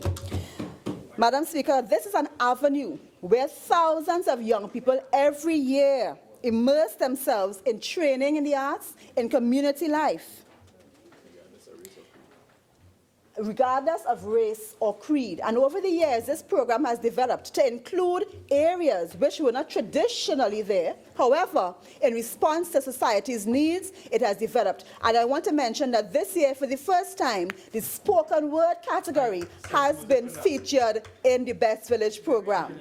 That is a response to the development of this genre of art in Trinidad and Tobago, especially among the young people. Madam Speaker, I am a parent, and I'm sure many of us here are. And we would know that any parent likes to involve their children in extracurricular activities. And if you are doing it privately, it can cost you a pretty penny, especially when you have multiple children involved at the same time. And so the allocation being used by the Ministry of Community Development, Culture and the Arts in the area of the Best Village redounds to the benefit of every parent, because they can involve their children free of charge in extracurricular, positive activities that have a patriotic underpinning, because they involve the indigenous arts of Trinidad and Tobago. And this is something that is really a fillip to the residents of every community and the citizens of Trinidad and Tobago. So I look forward, Madam Speaker, and I want to say that the program is ongoing.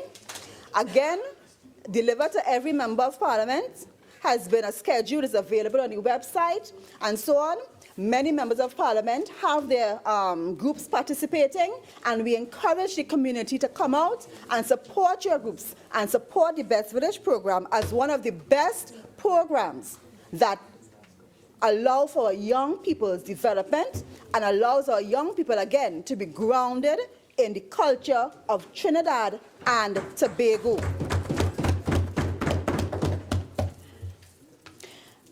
Madam Speaker, let me mention the mentorship program. The Ministry of Community Development, Culture and the Arts has recognized that there are NGOs in this country doing significant work with young people. And we see this as an important opportunity for partnership. And I'm happy to report to this Honourable House that the Ministry has engaged in partnerships with two NGOs, AFET, the Association of Female Executives of Trinidad and Tobago, as well as the Esimaje Foundation. What we have done, Madam Speaker, is to join with their existing programs and partner with them so that they can offer these services to more young people.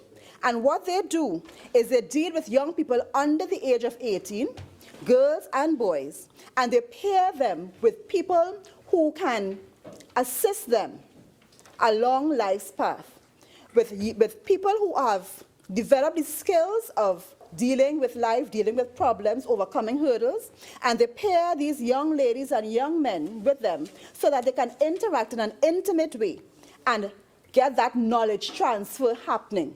And what we have seen over the past year, Madam Speaker, with respect to how these young people have responded to this program only gives us the impetus to continue to partner with these NGOs to ensure that that service of mentorship is given back to more communities.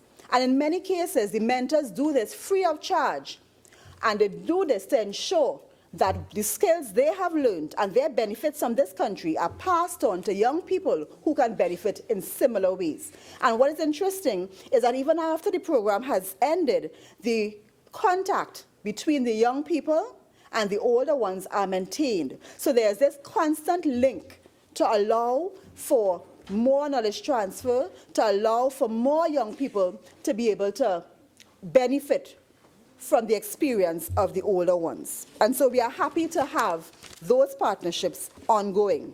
Again, Madam Speaker, even though we have reduced resources, it does not mean that the impact of the ministry has to be reduced. It does not mean that we cannot cushion the effect of this on our citizens and communities.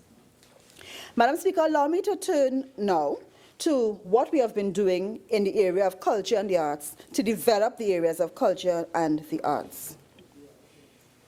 Madam Speaker, it is well known that the cultural sector has important potential. The potential to create jobs, to attract tourists in the whole area of cultural tourism, and to be able to contribute to the domestic economy. And if I can just draw the example of the UK, where in 2016, the culture and arts industry would have contributed £8 billion to the domestic economy of the UK. And this is information coming through from the UK Arts Council. And even here in Trinidad and Tobago, a modest estimate of the spend by tourists in 2016, according to the CSO data, for Carnival was in excess of 403 million. And a study is undergoing at this point is being done to estimate for 2017 what that spend was.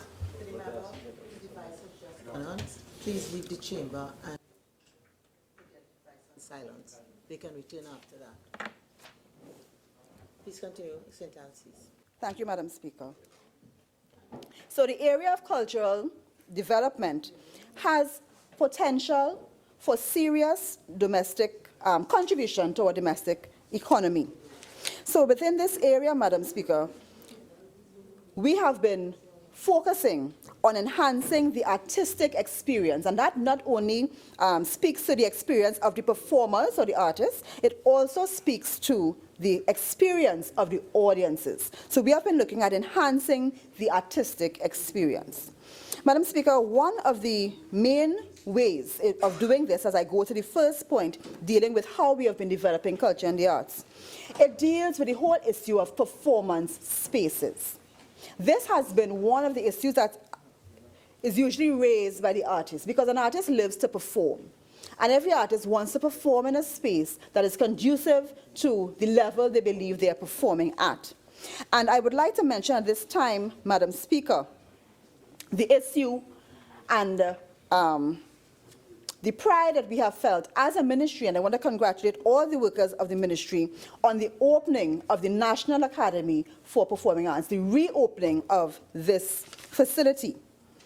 Let me just remind this Honourable House, Madam Speaker, that that facility costs us $500 million, in excess of that, and it was opened in 2009. When I would have assumed office in 2015, Madam Speaker, that facility had been closed. It had been closed since 2014. And that really was a very unfortunate thing, because here we have this very expensive and well-turned-out facility, unavailable to the public, unavailable to performers, and even more, unavailable to the UTT students who utilize the academy that is also located within this facility. Madam Speaker, in 2015, though the facility had been closed, we could find no records of a maintenance plan being put in place for Napa. So there was not a maintenance plan that was not being adhered to. There simply was no maintenance plan. This facility opened in 2009.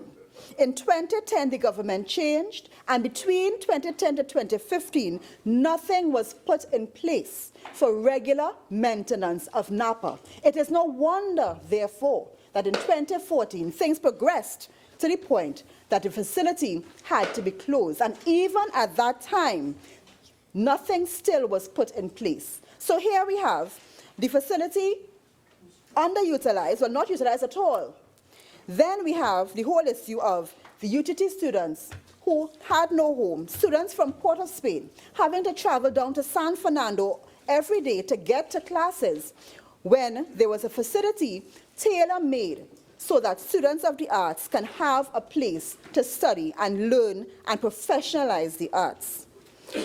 Madam Speaker, I'm pleased to report that on November the 22nd, 2016, Napa was reopened, and the students of UTT are now put back in the facility that they were supposed to be in.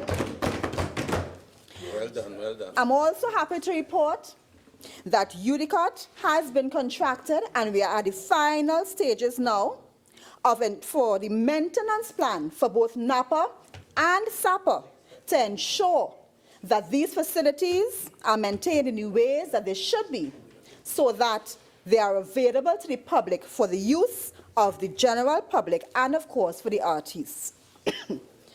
Again, we are enhancing artistic experience in Trinidad and Tobago.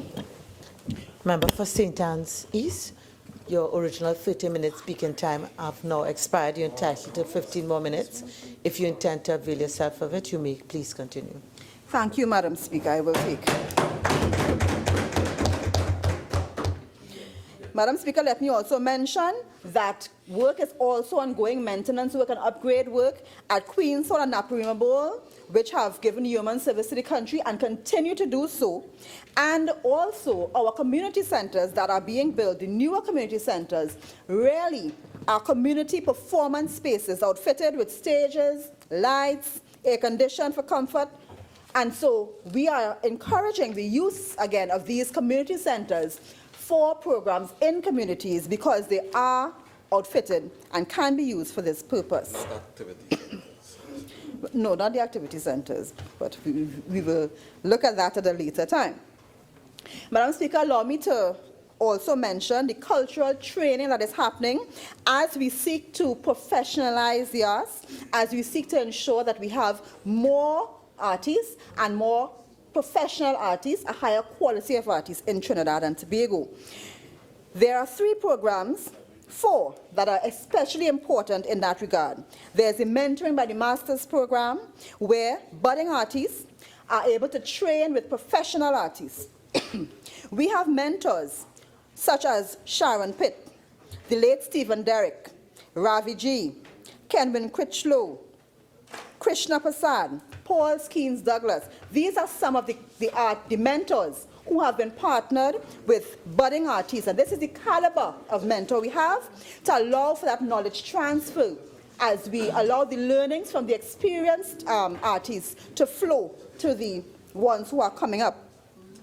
The ministry also assists with the cost for cultural and technical camps. These camps are geared along the area of culture, in the area of allowing young people to learn skills, crafts, and things like this which affect our culture.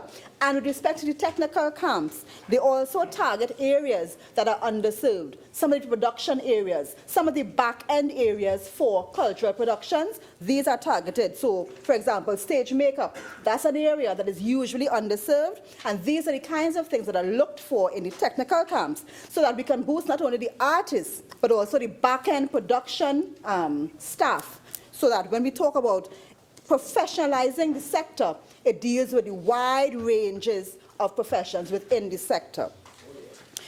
Madam Speaker, I'd also like to mention the music schools and the community program. That is a program that has been taking place in the communities, in panyards. Many of the venues are panyards and so on, where the pan, learning the pan, is twinned with learning a wind instrument. There's also learning some of the East Indian traditional instrument paired with learning the pan. So the intention is to ensure that there are quite a number of young people, again, who can benefit from extracurricular activities that focus on our indigenous culture. The steel pan, of course, being one of the prime examples of this. And so we focus on the pan along with some of the other traditional instruments that are learned. And this year, what we have done, Madam Speaker, we have increased the time for that program so that now they have 6 months of this program. Also, what we have done is allow for students who show exceptional promise to be examined in the Royal School of Music examinations, so that we not only teach them how to use the instruments, but for those that have promise, we carry them to another level so that more development is taking place with respect to the quality of the artists we are producing.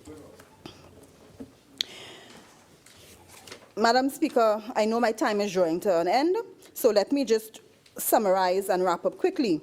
The effect of all of these programs and the work of the ministry over the past 6 months and within the year preceding that as well is to enhance the artist experience, to give us more professional artists, to increase the experience of the audience, and also to ensure that the quality of life is increased.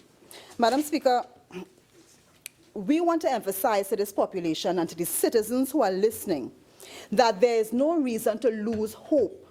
Reduced circumstances and reduced revenue is not something that we should lose hope over, because the government that you have elected is cognizant of the fact that we have to do things differently in order to ensure that our country continues in the way it should.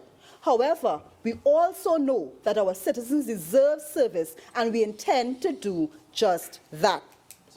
The Minister of Finance has elucidated the plan, this elusive plan that we're always hearing about, that the PNM has no plan, and I've heard it so many times that, Madam Speaker, there is none so deaf as those who will not hear.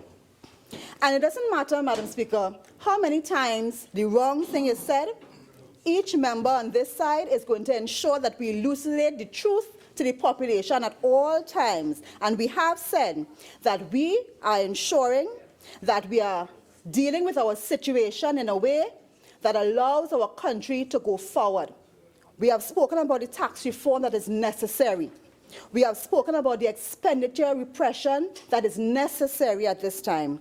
And we have spoken about how we have gone about ensuring that we have gas and oil production increases, as well as we have gone about securing our gas futures so that we have a stream of revenue that we know will come into our country.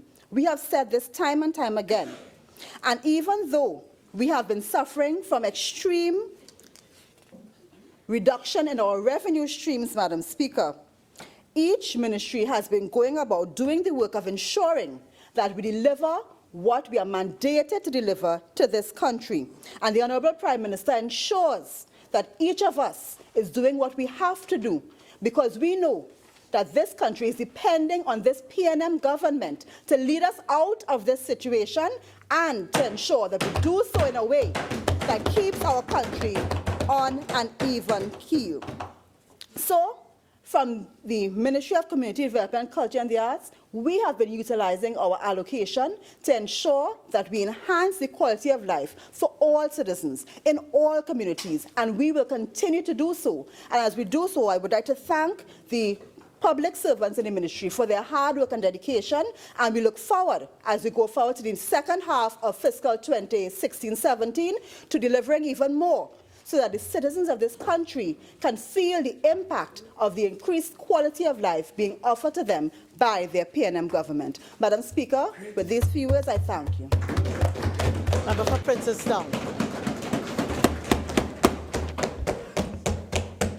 Madam Speaker, let me first take the opportunity to thank you and members of this House for the opportunity to contribute to the report from the Standing Finance Committee. Madam Speaker, the speaker before me, the member for St. Anne's East, raised several issues with respect to the Ministry of Community Development, Culture and the Arts. Madam Speaker, a few weeks ago, members of this House were provided with documents from the Ministry of Community Development, Culture and the Arts with respect to mediation services that the ministry will be providing. And I was very hopeful that today, when the honourable member stood in this House, that the honourable member would have indicated how she was using the mediation services of the ministry to deal with a situation that has made headlines throughout this country with respect to the situation with the National Carnival Bands Association. And while I know that that matter is a sub judice matter and is before the courts, it really is an indictment on the failure of the member for St. Anne's East in the capacity of Minister of Community Development, Culture and the Arts. You see, Madam Speaker, the Honourable Minister spoke about the carnival industry and that we must listen and that we must consult and that we must put the carnival industry as one of those areas that will be able to help us to generate revenue. She also said that none was so deaf as those who don't hear. And may I remind the Honourable Minister that she may wish to share this piece of advice with her own colleagues, seeing that the Prime Minister continues to say one thing from other ministers on several policy matters. Madam Speaker, the Honourable Member for St. Anne's East. Yeah. What's your levels? My apologies, Madam Speaker. Madam Speaker, the Honourable Member for St. Anne's East spoke at great length about the status of community centres in this country. And she was quick to point out, the Honourable Member, she spoke about Laventil, Bagatelle, Diego Martin, and several others. And Madam Speaker, the Honourable Member indicated that over the past 20 years, none of these facilities were addressed in terms of repair and construction. Madam Speaker, may I remind the Honourable Minister that in the past 20 years, the PNM government wasn't there for 11 of those 20 years. And what did you do? These were your own constituencies. You speak about Laventil, you speak about Diego Martin, but you kept your own people in bondage for those 11 years. Yet you want to come here today, Madam Speaker, and cry wolf in this honourable House. Madam Speaker, let us deal with the issue, and I'm just rebutting a few points with respect to issues that the Honourable Minister raised. And the Honourable Minister spoke about Napa and the problems that were associated with Napa that forced the closure of Napa. But she was also quick to point out, the Honourable Member, the cost that was associated with Napa. $500 million, and yet more work needed to be done. Then you have the same situation if you look at the Brian Lara Stadium, where $1.3 billion has been spent. And today, when you ask the Honourable Member for Diego Martin Central whether or not we have met international standards, they cannot produce one accreditation for that facility. And you know what that means, Madam Speaker? It is $1.3 billion and counting, because additional work will now have to be done to comply with International Cricket Council's standards.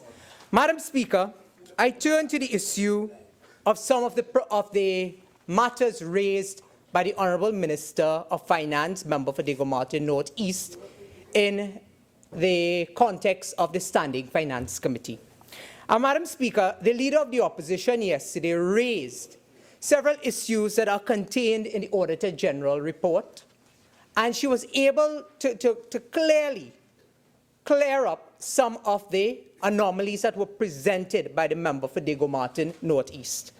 The member for Diego Martin North East, Madam Speaker, while presenting certain figures in this Honourable House, when we looked at the Auditor General's report, this is what it said: that the People's Partnership government would have left $11 billion in reserve, $6 billion in the Heritage and Stabilization Fund, and $700 million in sinking funds with respect to paying debts. Madam Speaker, the Honourable Member was quick to point out that the withdrawal from the Heritage and Stabilization Fund quickly recovered due to the interest that was accumulated over a period of time after the withdrawal. But, Madam Speaker, by his own admission, what the Honourable Member for Diego Martin North East and Minister of Finance has said to this country is that this country is surviving and this country is hanging on by a thread because of the interest of the Heritage and Stabilization Fund. That is what he's saying. He's saying that there are no new revenue-generating areas and that the country is really surviving and hanging on by a thread based on the interest accumulated with the Heritage and Stabilization Fund. That is what he said, in effect, Madam Speaker. Madam Speaker, just a week ago, actually, the Honourable Prime Minister held a public meeting in Diego Martin entitled The Road Ahead. The Honourable Prime Minister was at pains to drive the country forward while still looking in the rearview mirror. Madam Speaker, 20 months into this administration, and we are still focused on the same issues that confronted the population on September 8, 2015. Madam Speaker, we are saddled with promises of job creation, and the Honourable Minister of Finance spent 90 minutes, and Madam Speaker, the only job creation he spoke about was creating over 200 jobs as evaluators for the dreaded property tax, or poverty tax as we have dubbed it. Madam Speaker, while we are saddled with promises of job creation, we were saddled with promises of diversifying the economy. We were saddled with reduced crime and murder rates. We were saddled with better delivery of public utilities, and we were saddled with promises of economic growth and higher productivity rates. Madam Speaker, despite all the challenges that face the world in terms of economic activity, many countries can still talk about job creation. They can still speak about the issue of what they have done with respect to diversifying their economies to generate new income streams. Madam Speaker, what do we hear about when we talk about diversifying our economy? Today we hear about Las Cuevas and Maracas is closed. Why? Because there's no water in the toilet facilities. Madam Speaker, many countries can speak about arresting the crime situation in their nation. Yet in Trinidad and Tobago, sometimes it feels that it is a norm to hear about 5 and 6 murders in one day. I think yesterday it was 4. And daily we don't look at one anymore. It's in groups. And that is the reality that confronts Trinidad and Tobago. Madam Speaker, while many countries, despite their challenges, have been focused on human development, through improved access to basic things like water. The government says what? There's no water shortage, yet protests erupt throughout the country because of dried taps.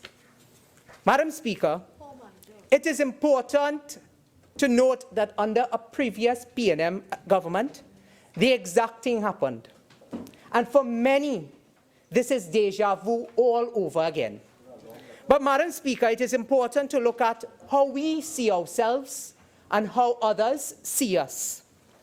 Madam Speaker, if you permit me, I would like to quote from a BMI research report by a company called Fitch. And the member for Siparia, the Honourable Leader of the Opposition, spoke yesterday about crediting agencies. And she spoke about Moody's. And she also spoke, the Honourable Member also spoke about Standard & Poor. And the Honourable Member raised that the member for Diego Martin North East, the Minister of Finance, had indicated that he was not totally comfortable with the findings of these agencies. And therefore what? He was looking to another agency, this same Fitch. And Madam Speaker, allow me a few moments to read an article on that Fitch website of what they had to say in relation to the Trinidad and Tobago economy of 2017. Madam Speaker, and I quote, BMI view, Fitch, Trinidad and Tobago's fiscal deficit will narrow in 2017 as revenues are supported by rising energy prices and new taxes. Domestic borrowing and withdrawals from the country's fiscal buffers will finance operations but place considerable strain on the domestic financial system. Trinidad and Tobago's wide fiscal deficit will narrow modestly in the coming quarters. Revenues will benefit from rising energy prices if they do come, and the imposition of a property tax, while expenditures will be held steady.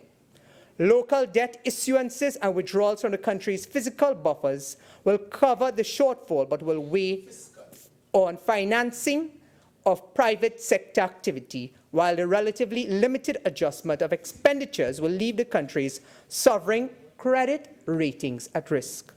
Madam Speaker, it went on to say, we maintain our forecast of a shortfall of Trinidad and Tobago dollars 6.2 billion, equal to 3.6% of GDP in 2017. Madam Speaker, it went on to say that a lack of data transparency complicates forecasting the size of Trinidad and Tobago's fiscal shortfall. Monthly finance data has not been provided since August 2016, and the balance sheet summaries provided in recent official publications differ from public statements made by Finance Minister Colm Imbert. This is what Fitch has to say, Madam Speaker, and I read it again. Monthly finance data has not been provided since August 2016, and the balance sheet summaries provided in recent official publications differ from public statements made by Finance Minister Colm Imbert. And this is the same Fitch that the Honourable Member for Diego Martin North East is dependent on telling him something different from Moody's and Standard & Poor. Honourable Minister, if you look at this BMI research report, I don't need anyone to write speeches for me, Honourable Minister. You see, what it requires is proper research and the intellectual capacity that you all don't have on that side. We have it on this side. We have it on this side. You see, we don't go out there and make public statements, and thereafter, when you have agencies... Members, I would like to hear the member for Princestown. And while he has a very full voice, the background noise is rising, and therefore it causes him to have to strain his vocal cords. Please maintain silence. Thank you, Madam Speaker. Madam Speaker, I was making the point that you cannot refute what is in black and white, because Standard & Poor has said one thing, Moody's have supported what they have said, and now the same company that the Minister of Finance... With respect to this plea. Oh, my apologies, ma'am. Madam Speaker, the same agency that the member depends on to offer different advice and put the Trinidad and Tobago's economy in a different context in the hope that they will have something positive to say about his actions and that of the government with respect to generating revenue in this country, they have said the very same thing that Standard & Poor's and Moody's had said, as supported by the member for Sapari and leader of the opposition in her own contribution. Madam Speaker, reviewing the economy of Trinidad and Tobago in April 2017, anticipating a review of the economic strategy of the government, this is what that same report had to say again, and I quote, "The medium-term challenges relate to managing the fall in international energy prices. The country will need to tackle additional measures for much-needed fiscal consolidation with a view to mitigate the effects of imbalances that have started to occur. Against this background, one of the risks for the country would be to find itself with a swollen debt at a time when external financial cushions may have been eroded." Madam Speaker, you know what that report goes on to say when they speak about the erosion of the fiscal cushioning? It deals, again, with the Heritage and Stabilization Fund. And again, as I made the point in the very beginning, the Minister of Finance, member for Diego Martin Northeast, essentially has said to this country that while we put in place the property tax, and while we have shortfalls in revenues with regard to the VAT and the online taxes and so on, and while we grapple to come up with a plan in terms of diversification, what are we dependent on? We are dependent on the interest from withdrawals of the Heritage and Stabilization Fund for this country to survive. Madam Speaker, let us turn to also, separate and apart from Fitch's report, what Moody's had to say with respect to the condition of our economy and the way forward in 2017 and beyond. Madam Speaker, if you would permit me, a Guardian article on Wednesday, April 26, 2017, this is what Moody's had to say. Yet another international financial institution has downgraded Trinidad and Tobago. Moody's announced on Wednesday that it had downgraded Trinidad and Tobago to BA1 from Baa3, just days after Friday's announcement by Standard & Poor's that it had lowered its long-term sovereign credit rating for this country from A- to BBB+. Madam Speaker, you will agree that several speakers before me have raised this issue about that particular Moody's report. Madam Speaker, on determining the way forward with respect to this Moody's report, the Moody's report also spoke about government expenditure in the energy sector. It also spoke about government investment in the energy sector. Madam Speaker, while we have encountered a period of declining oil and gas prices, the Honourable Minister announced that there will be a further injection of $16 billion to bail out Petrotrin. Madam Speaker, this Moody's report spoke about how Trinidad and Tobago should proceed with regards to Petrotrin and the oil and gas sector in this country. Madam Speaker, in its assessment of Trinidad and Tobago, Moody's said a key driver of its decision was because the authorities' policy response has been insufficient to effectively offset the impact of low energy prices on government revenues, as fiscal consolidation efforts have mostly relied on one-off revenue measures. Weighing in on the property tax now, Madam Speaker, another area of revenue that has been identified that was dealt with at some point in the Standing Finance Committee. And I know, Madam Speaker, there was a lot of speculation. A lot of the media houses were calling around members on both sides of the House. And I know the Honourable Minister member for Diego Martin Northeast was at great pains to clarify some of these issues with respect to the property tax. Madam Speaker, today we are faced with more questions than answers. The member for Oropuch East, in discussions with him, he raised the issue of agriculture rates with industrial rates. The member for Barataria San Juan today as well spoke about whether or not we can look at pegging the rate of property tax against people's incomes. And Madam Speaker, While I have dealt with the issue of job creation ad nauseum in this honourable House, the Honourable Minister has not indicated at any point whether or not government has considered establishing something called an unemployment commission. And I raise this again in this House, and I'll tell you how I will relate it with respect to this property tax. The Honourable Member for Aruka Maloney had indicated some time ago about the Central Statistical Office and what was happening there, and in terms of the transition with respect to the institute, the Statistical Institute. And I had indicated that it was my view that that office should be working in tandem with the Ministry of Labour and the Ministry of Social Development. And it will inform many of the decisions being made by the Ministry of Finance with respect to the social sector of the country that affects so many people in this country, Madam Speaker. Madam Speaker, when the Honourable Member for Barataria San Juan raised that particular issue about pegging rates against people's incomes, he raised a very serious issue in that he understands what is happening in our country with respect to job losses and people not being able to provide food on their own tables, far less for paying these dreaded property tax. Madam Speaker, I also want to focus a bit, Madam Speaker, about some of the measures that have been put in place by this government since coming into power.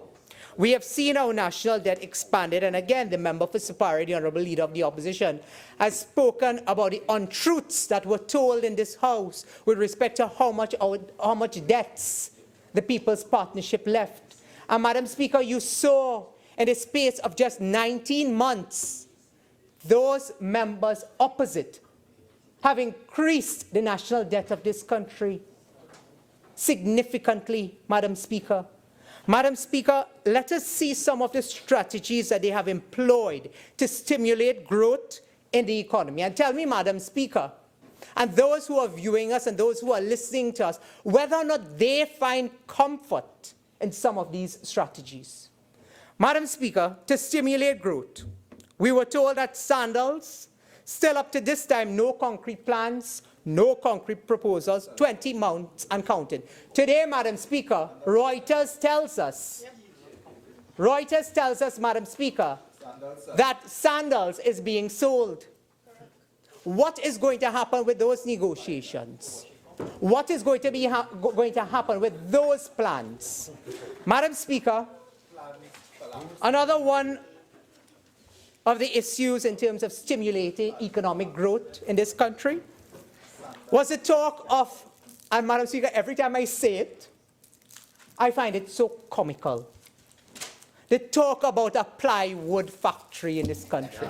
What have we heard about this plywood? That was a grand plan for the member of Diego Martin West when he spoke about what we'll do to stimulate growth in La Brea and in Point Fortin. Madam Speaker, it has become a national joke. Madam Speaker, let us turn to another issue that they identify with respect to stimulating growth in the economy. They spoke about the Venezuelan gas deal. Up to this time, Madam Speaker, no further action, memorandum of understanding being signed. We are now seeing the economic and political turmoil that Venezuela finds itself in. You saw the shutting down of the National Assembly, where the same deal will be required to have their approval. So it have no National Assembly, and you know what that translates into, Madam Speaker? It translates into that this will not happen. And therefore, they are very dependent on the revenues to be derived from that gas deal. But it will not happen, Madam Speaker. Madam Speaker, they spoke about a new tax regime. Where they hoaxed the population. They said we will reduce VAT to 12.5%. The member for Sapara and Leader of the Opposition, when in government as a Prime Minister, removed VAT from over 7,000 food items in this country. Yet they come today to talk about how they care, according to the member for St. Aziz, how they care for poor people in this country. But, Madam Speaker, their actions and their words are completely different. Madam Speaker, what about the revenues they promised us that would come from online shopping? Madam Speaker, today you have seen a massive shortfall in that particular area. And the member for St. Anne's East raised an important point. She spoke about the confidence people have in the government. Well, Madam Speaker, through you to the Honourable Minister, that lawsuit against you today is an indictment that people have lost confidence in your ability and in this government. Madam Speaker, let us look at the ceiling limits for borrowing from every institution that they can think about, Madam Speaker. Madam Speaker, right here in this Honourable House on several occasions, we have been brought to allow government to pass legislation to deal with the issue of borrowing limits and so on. Madam Speaker, we have seen over $26 billion being borrowed by this government and nothing to show for it. Madam Speaker, we dealt with the issue of the raiding of the Heritage and Stabilization Fund. And again, the Honourable Minister and member for Diego Martin North, he spoke about separating both components, heritage and stabilization. Madam Speaker, this again is like deja vu all over again. How many years under PNM government we have been told about that? Yet there has been no support through legislation being brought to this Parliament to effect such. Madam Speaker, those items that I have listed appears to be the plan of the government. And today, they are responding to the member for Naprimu and many others where we say they have no plan. They are saying, yes, we have a plan, and I've identified to you, Madam Speaker, through the Standing Finance Committee and in other areas, through the national budget and so on, what were some of these plans? And today, the question remains, what benefits have been derived from these plans? How much revenue has come out of these plans? Some of these plans, Madam Speaker, are actually being forgotten by their own members because it is so ridiculous, Madam Speaker, because they know very well it will not bear fruit. Madam Speaker, since December of 2015, when the Honourable Prime Minister addressed our nation, the Honourable Prime Minister, that is, identified also some of the strategies going forward. And really, Madam Speaker, you will agree that the Standing Finance Committee, the mid-year review, was supposed to provide some level of comfort in terms of revenue streams, because I think that is the main issue on everyone's lips in this country. While they run up and down this country and they say we have no money, but yet you find money to spend on the Lara Stadium and all these other frivolous projects, Madam Speaker, that will not benefit the people of Trinidad and Tobago, that will not put bread and butter on the tables of the people of Trinidad and Tobago, Madam Speaker. They want to know what is the plan. These plans you have identified have failed.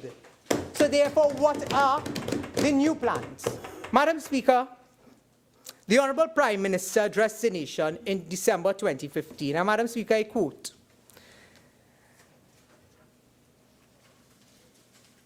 Madam Speaker, I quote from the Honourable Prime Minister, where he spoke about the Prime Ministerial responsibility, where he spoke about when he took office that energy prices were already so low, and that he had to put plans in place to cushion that blow, and also in terms of how we would take Trinidad and Tobago forward outside of the energy sector. But Madam Speaker, coming out of that address to the nation, the Leader of the Opposition, a member for Siparia,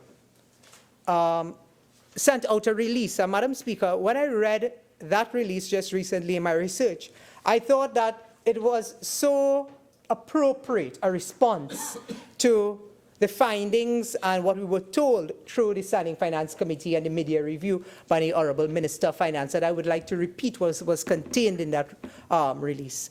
Madam Speaker, on December 16, 2015, the Leader of the Opposition had this to say. The address to the nation by Dr. Keith Rowley, Prime Minister, will exacerbate anxiety and instability created by this government's failure to meet economic challenges head-on, because it is now clear that the PNM never had an economic plan, they claimed. The Leader of the Opposition, in a comprehensive statement following Dr. Rowley's address to the nation, Pasabi Sessa said this: The statement is tantamount to putting the country in intensive care without prescribing any medicine to stimulate an economic growth. And if I recall, the Honourable Member for Siparia used those exact words yesterday again. So, Madam Speaker, let me again quote what was contained in that release. The Honourable Member for Siparia said, "What we heard was over 30 minutes of a Prime Minister abdicating his responsibility, blaming others for challenges, taking credit for fixing damage they in fact created, and demonstrating he has no understanding or idea of how to manage the present economic challenges. In fact, a detailed analysis of Dr. Rowley's statement points to the very real possibilities of capital flight, a return of spiraling inflation, a potential for devaluation. When Dr. Rowley took office, energy prices were already low and measures were already put in place to reduce spending by the People's Partnership. We were clear and specific that budget adjustments would focus on maintaining a healthy level of investment and protecting jobs, incomes, and the vulnerable." Madam Speaker, I want to repeat that point, because in the Standing Finance Committee, we dealt with job loss. We dealt with lack of income by many in our society, but we also dealt with the vulnerable in terms of the cutting of many of the programs in the social sector. Madam Speaker, the Honourable Member, and I repeat, had this to say: "In fact, a detailed analysis of Dr. Rowley's statements point to the very real possibility of capital flight, a return to spiraling inflation, and the potential for devaluation." She also said maintaining a high level of investment would protect jobs, incomes, and the vulnerable. Madam Speaker, it's almost as though she was looking into a crystal ball, because this was December 2015, and the exact same thing is happening in our country today. She warned the population, Madam Speaker, and you saw it in that Standing Finance Committee where the member for Lopino, Bonnet, and others stood and they supported those cuts, knowing fully well that there were people in this country who could not put bread and butter on their tables. Mr. Stark, your original 30 minutes has expired. You're entitled to 15 more minutes. Do you intend to proceed? Yes, ma'am. Please. Madam Speaker, I want to turn to another area that the member for Aruka Maloney raised in her capacity as Minister of Planning and Development. You see, Madam Speaker, let us come back to what is their plan. And Madam Speaker, I will again show you that their words and their deeds are two completely different things. You see, Madam Speaker, on Sunday, March 12, 2017, in Trinidad Guardian, the Guardian had this to say with a headline that spoke about the Barbados-based Caribbean Development Bank, CDB, in partnership with the Trinidad and Tobago government, has formally launched a country strategy for the Twin Island Republic, which proposes financial support of US $436.7 million for the period when? 2017 to 2021. The strategy was launched last week in Scarborough, during which the CDB outlined the program of support. CDB recognizes Trinidad and Tobago's potential for transformative economic and social development. Madam Speaker, let me get to the point of the article that I really want to raise with respect to the Honourable Minister of Planning and Development's plan for the economy of Trinidad and Tobago. Madam Speaker, the Honourable Minister had this to say: "The CDB recognizes Trinidad and Tobago's potential for transformative economic and social development. Today marks the beginning of a focused 5-year program that has been strategically designed to support improvement of the country's competitiveness, promote good governance, and drive environmental sustainability." Madam Speaker, the program of assistance aims to achieve 5 primary development outcomes. And this is what the Honourable Minister had to say, the Honourable Minister of Planning and Development had to say with respect to the 5 primary development outcomes to improve the quality of life of the people of Trinidad and Tobago. The Honourable Minister said access to education and training was one that was identified.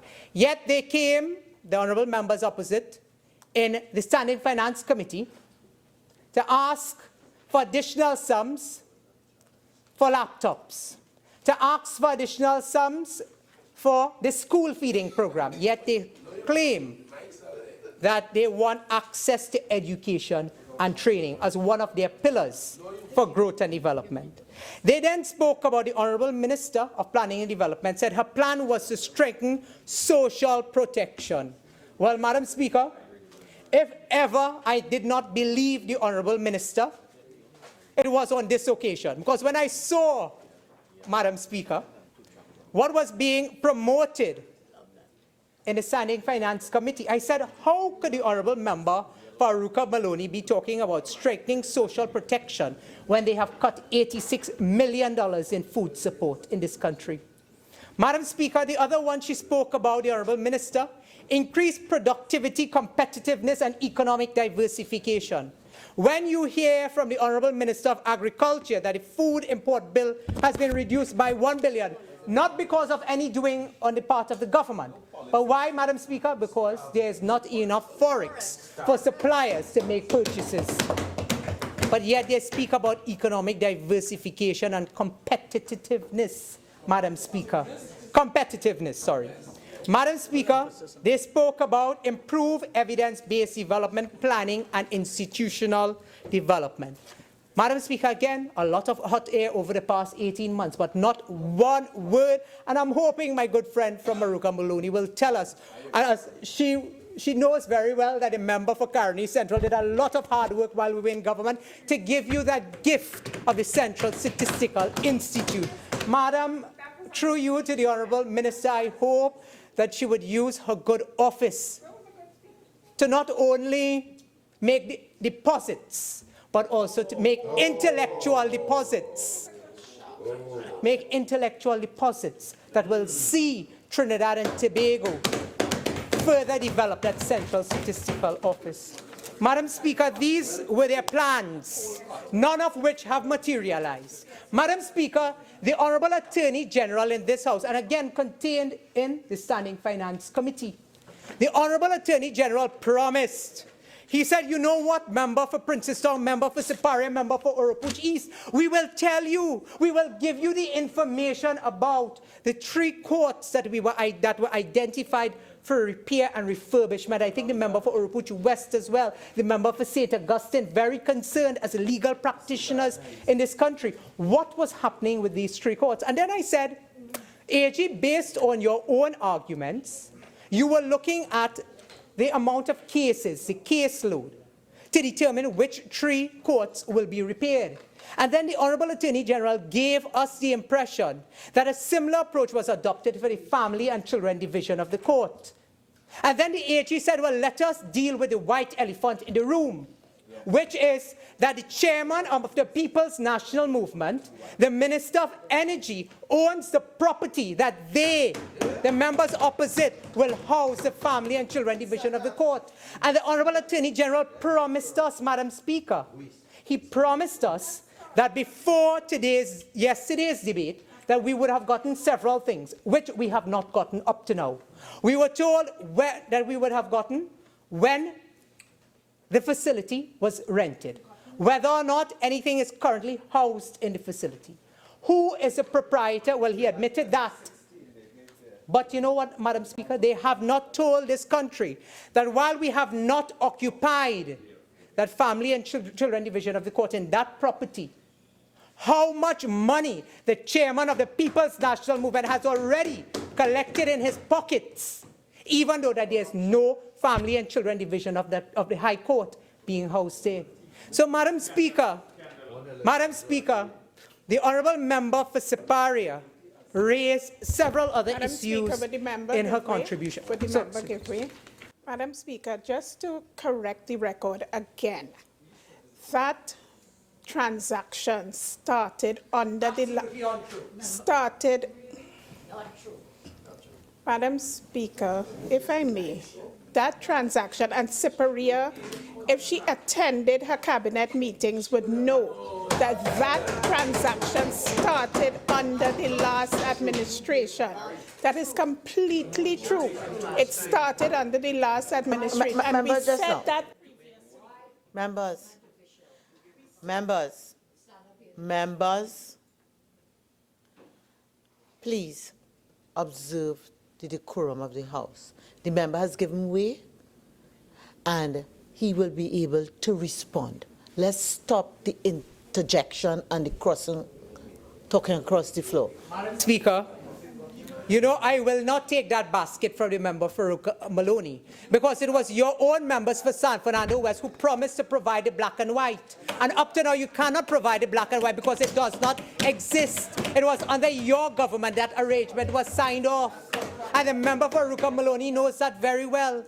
Madam Speaker, I have raised time and time again the expenditure. I know the member for Napariman Sipara raised the issue about revenue being identified for feasibility study for a golf course in St. Madeleine. But Madam Speaker, let me also raise the issue that is grabbing a lot of attention in the public domain with respect to the Brian Lara Stadium.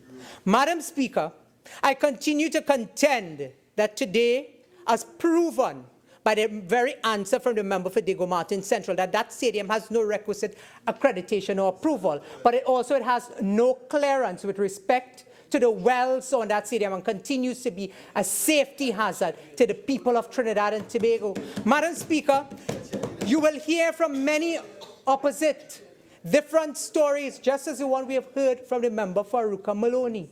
And they continue to deceive this population, just like the member for Diego Martin Central.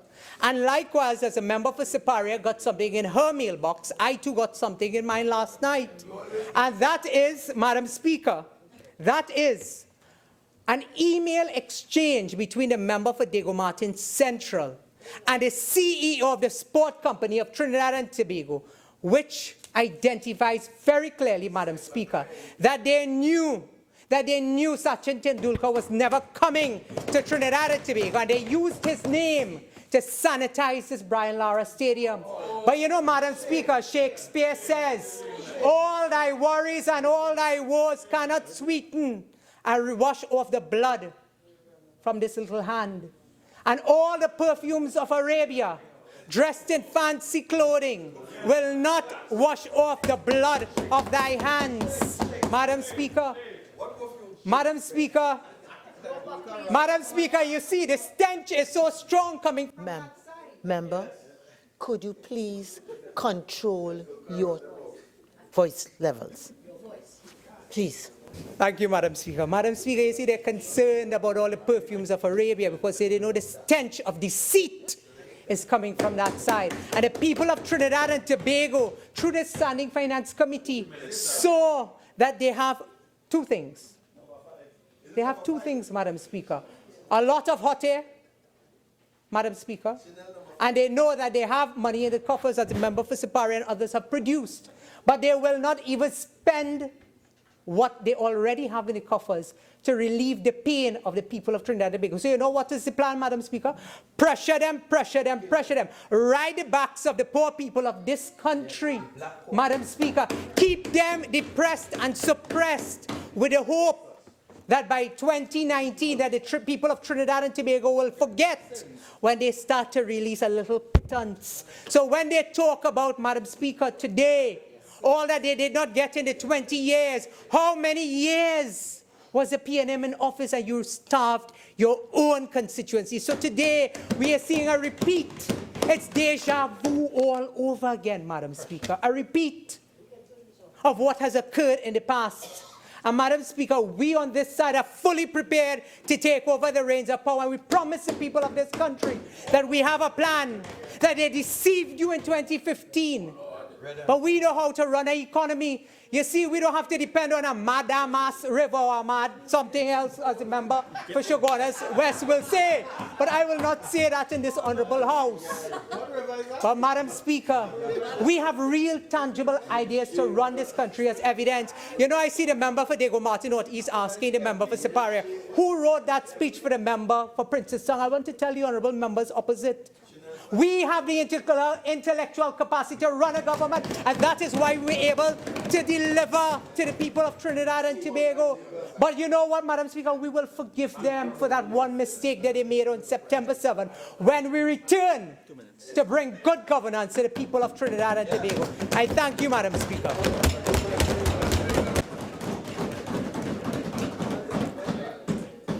Member for La Horquetta Talparo.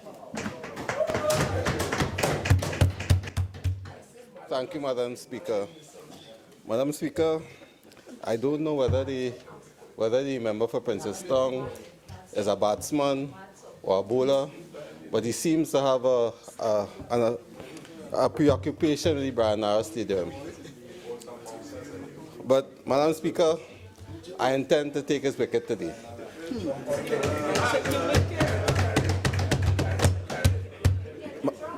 Madam Speaker, it seems to me that the member for Princestown, he ended his presentation by talking about deja vu all over again.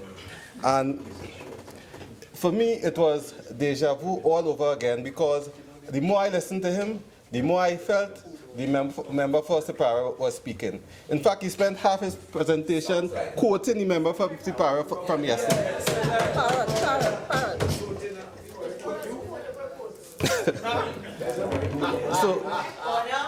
So, Madam Speaker, in order to take his wicket, I'll bowl to the member for Talparo. Because when the member for Talparo spoke yesterday, she started with two things. The first was her obsession with the TST transaction with Nyan and Maxie. And then she also mentioned the member mentioned the issue of the yes.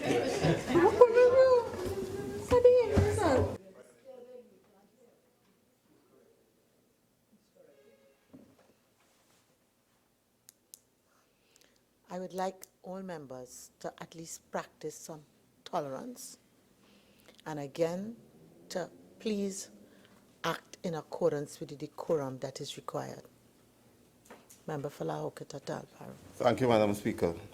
The member for Talparo mentioned the procurement regulator, and she took issue with the salary that was assigned to the procurement regulator. And you know, that whole debate showed me the difference between those on this side and the philosophy on the other side. Because when you looked at the order that was developed for the salary of the procurement regulator, the compensation was put in the realm of a High Court judge and the Auditor General. And I'd like to believe that's for a special reason. These are offices where people of integrity devote their lives to serve the country and not cognizant of material gain. You decide to serve your country for a reason, and there is an element of sacrifice. I recognize that the members on the other side don't appreciate that kind of sacrifice. That is not part of their being. So that, as far as they're concerned, the only way you can get somebody to fill a job is by offering money. And a job like the procurement regulator, you can never offer any kind of money that would satisfy anybody. So, but if you are consumed by material things, then it will be an issue for you. And those on that side clearly show where their preoccupation is when it comes to national service. The member also mentioned the issue of Maxie communications. In fact, all the members on that side spent a great deal of time treating with that. And I listened to the Prime Minister when he spoke on the radio, member for Talparo. And did you send it? I recall the cabinet discussion we had, And he made one point. He said that the reason why we never got around to discussing the details of that transaction is because TSCT was stopped because the cabinet was not the place to get into the company's business. And there's a good reason for that. And let me finish. There's a good reason for that because now the member of the Padarath is a senior counsel, and she was, and the member of the Padarath also was the Prime Minister of this country. And the member should be aware that in terms of telecommunications licenses, the cabinet makes the ultimate decision. So the cabinet couldn't go before and be advising on a matter that eventually would have to come before the cabinet. And no, but for me, Member for Cuffie South, we'll shortly be breaking for tea. But if it is that you can't contain yourself, then you are invited to take a little walk and come back in. Thank you, Madam Speaker. You see, the whole issue shows the lack of appreciation for the issue of ICT. And this report of the Standing Finance Committee, the variations involving the Ministry of Public Administration and Communication have to do with the issue of ICT and its importance to this country. Now, the variations are for Microsoft licenses, Symantec licenses, and Oracle licenses. Now, those licenses and the issue of ICT, I want to alert the member for Princess-Tong, the issue of ICT is key to our plan for diversification and the development of Trinidad and Tobago. I have been telling various audiences that data is our new oil. And it's something that it's something that is very prevalent in the international community that deals with ICT. In fact, in The Economist just this week, the cover issue is dedicated to the issue of data being the new oil. I just want to read from The Economist of May 6, 2017. It says, a new commodity spawns a lucrative, fast-growing industry, prompting antitrust regulators to restrain those who control its flow. A century ago, the resource in question was oil. Now, similar concerns are being raised by the giants who deal in data, the oil of the digital era. Those titans, Alphabet, Google's parent company, Amazon, Apple, Facebook, and Microsoft, look unstoppable. They are the 5 most valuable listed firms in the world. Their profits are surging.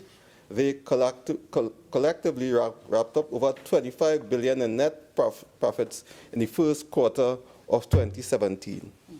So the way we treat with ICT is key to our ability to revive and grow as an economy. Somehow that thinking escaped the members opposite, so that the issue that we are treating with today in terms of Microsoft, Oracle, and Symantec are issues that they failed to address when they were in government. And let me first talk about the Microsoft issue. I mentioned before that we managed to save $40 million US by properly negotiating a Microsoft agreement that had been around for some time. And when I mentioned in the committee, I got several questions from the member for Tabakit, who tried to show that the wastage was due to the public servants who took advantage of the facilities that were offered. But there's one thing he missed. The wastage showed an absence of leadership, across the government under that administration, and the fact that we were able to save $40 million US by going from ministry to ministry, negotiating hard with Microsoft, is because of the leadership of this administration that is committed to eliminating waste, corruption, and mismanagement. While we pursued that agreement with Microsoft, we also found other issues. And one of the issues that we found was this issue with Oracle. And we found that in terms of the Oracle license, the contract was entered into in 2011 by the Ministry of Public Administration on behalf of the Ministry of Finance to deal with our pensions issue. And that contract was for $6 million. It was never used. So after signing a contract for $6 million in 2011, that administration allowed time to pass. In fact, the records show that although the contract was signed by the Ministry of Public Administration then, the Ministry of Finance had no intention of using that software for the pensions issue.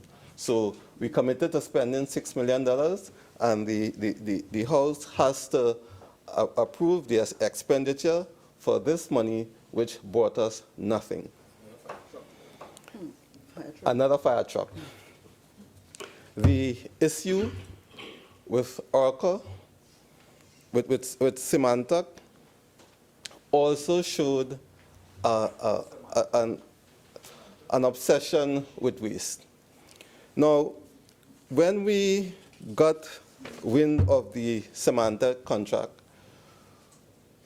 we were supposed to have an agreement that covered all of the public service. Symantec provided security for all the computers and the software that we have. We found that only 65% of the ministries were using the Symantec software, although it was supposed to be 100%.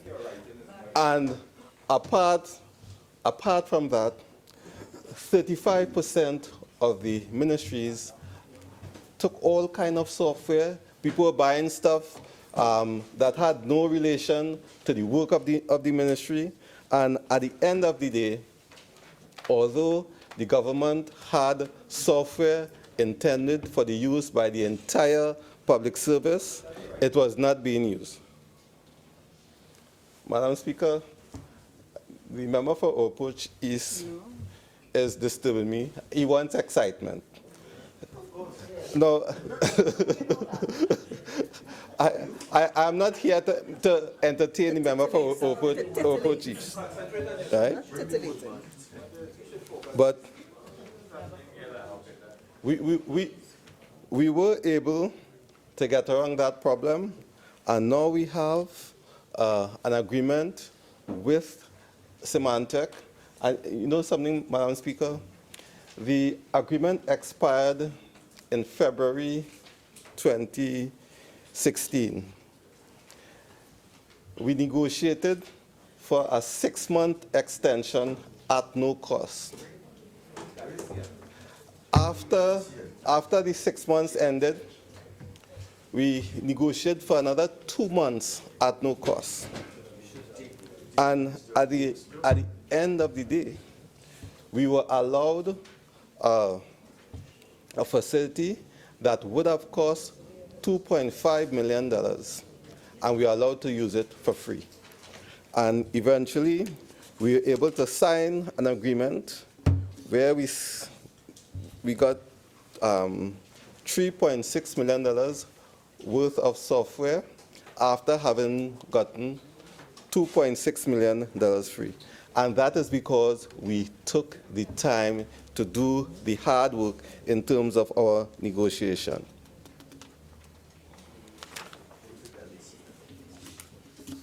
Madam Speaker, at the Ministry of Public Administration and Communications, we are determined to ensure that that type of wastage never occurs again. And during this time, we have been focused on making data the new oil and getting our country and our economy ready for the new era. And the member for Princestown talked about jobs. I want to give an example of the kinds of jobs that we are now producing. Under this administration, in the Tamana Intech Park, we have gone into business process outsourcing, and there's a company there, ICOR, that has clients from the US, telecommunications clients. I think it's Metro, I forget the name of the other US provider. The thing is, they provide business process outsourcing for these companies based in the Tamana Intech Park. And I had a virtual meeting with the executives of ICOR in, I think when he had a meeting, one person was in Canada and the other one was in Australia. And they spoke about some of the challenges that they're having in Trinidad and Tobago. But the important thing was, they pointed out to us that they had managed to bring Amazon, which is the largest cloud provider in the world, they had managed to get Amazon to come to Trinidad and Tobago for ICOR to do their business processing. And so now Amazon is the latest client. They'll be setting up an office in Barataria, and ICOR will provide 1,000 jobs in business process outsourcing.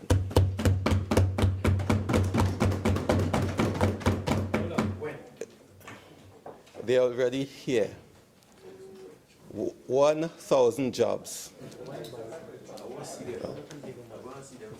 Well, they have some jobs in, they already have, I think, 300 or 400 in Wallerfield, which is in the constituency of Horquetta, Talparo. And they have, I think they'll be bringing some others in Barataria. And we will be ensuring that they continue to bring jobs here. But the member from Naprima says that is minimum wage. And it just, he's a man who talks about, the member or frequently talks about Singapore, and which is a country that had grew as a result of the same jobs you're calling minimum wage. And the beauty, from this I understand why you all don't get it. Now, one of the leaders in the information technology sector is India. And in 2009, the Indian government offered to Trinidad and Tobago assistance in developing the IT sector. Now, the election came, and those discussions were never completed. And the Indian government continued to press the Trinidad and Tobago government to accept its assistance in developing the IT sector in Trinidad and Tobago. For 5 years, Madam Speaker, they got no response from the Trinidad and Tobago government. And because they weren't getting any response here, they set up technology centers in Grenada, in Dominica, Barbados, I think even in Jamaica. Madam Speaker, I am pleased to announce that Cabinet 3 weeks ago accepted the offer of the Indian government to sign a memorandum of understanding for the creation of an Indian Technology Center in Tamana in Talparo.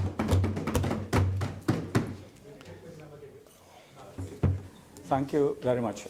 Is this located with the India Institute of Technology? Yes. There was a memorandum signed back in 2001 with them. And the member is right, Madam Speaker. They did send a memorandum in 2001, and they did nothing with it. And we have come, we are determined to ensure that it happens. And so we understand the necessity of getting information technology as a sector going. We understand the importance of the assistance of the Indian Technology Center for us to get the our country going, and we understand why we could do well in ICT. Madam Speaker, last year I went to Chile to receive an award from the countries of Latin America because they recognize the work that Trinidad and Tobago is doing in terms of getting ICT to develop our country. And Honourable Minister, as a member of the Cabinet, you stated you did not discuss certain matters and thought it so prudent. Are you aware of, and did Cabinet approve, a loan of $1.9 billion by way of deed of debenture this year, 2017, $1.9 billion borrowed by TSTT from Republic Bank? Was that approved by the Cabinet?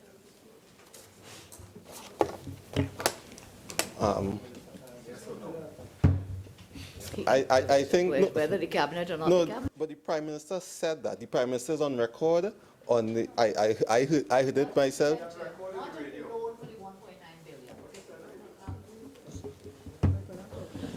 Member, could you please continue? Thank you, Madam Speaker. Let me move on to the work that we are doing in the Ministry of Public Administration to ensure that the government is working efficiently to assist our development process. And, you know, Madam Speaker, I had asked that a special invitation be sent to the member for Siparia to the opening of the government campus on Tuesday. Because, yes, we sent you an invitation. In fact, I was about to welcome her in the salutation, and when I look, I realized the member for Siparia wasn't there. Because the government campus is key to what we intend to do in terms of the development. It's because we have a plan. We have a plan, right? We had a plan. Could you all please abide by the standing orders and stop the incessant cross-talk? Member for Horquetta, Talparo. Thank you, Madam Speaker.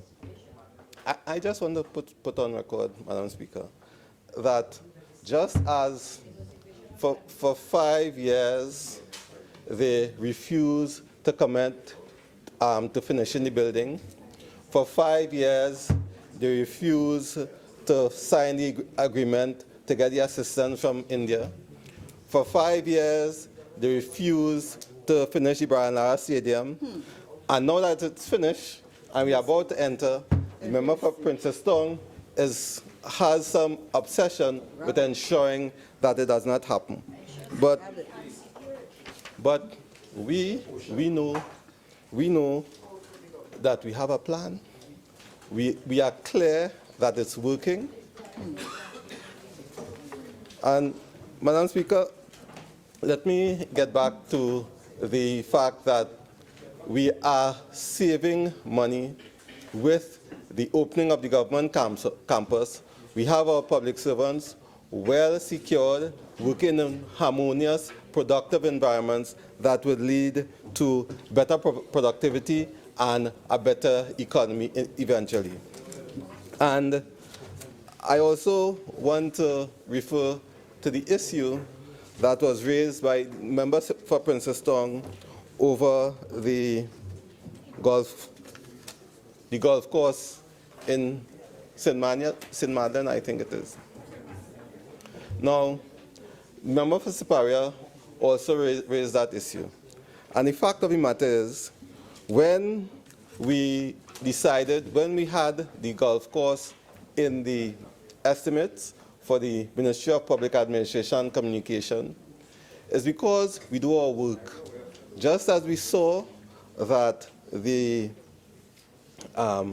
golf course did not belong there, just as we saw that the Microsoft contracts were bloated and were not delivering value for money, we saw that there was no reason for a golf course to be in the Ministry of Public Administration and Communication, and we thought that it was more fitting to be in the Ministry of Sports. And we went to Cabinet and we transferred the asset to the Ministry of Sport, where it is well located and where they will do the proper thing.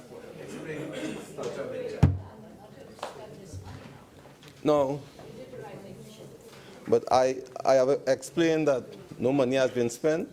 But if we spend 250,000, it will be 250,000 well spent. Member for Horquetta, Talparo.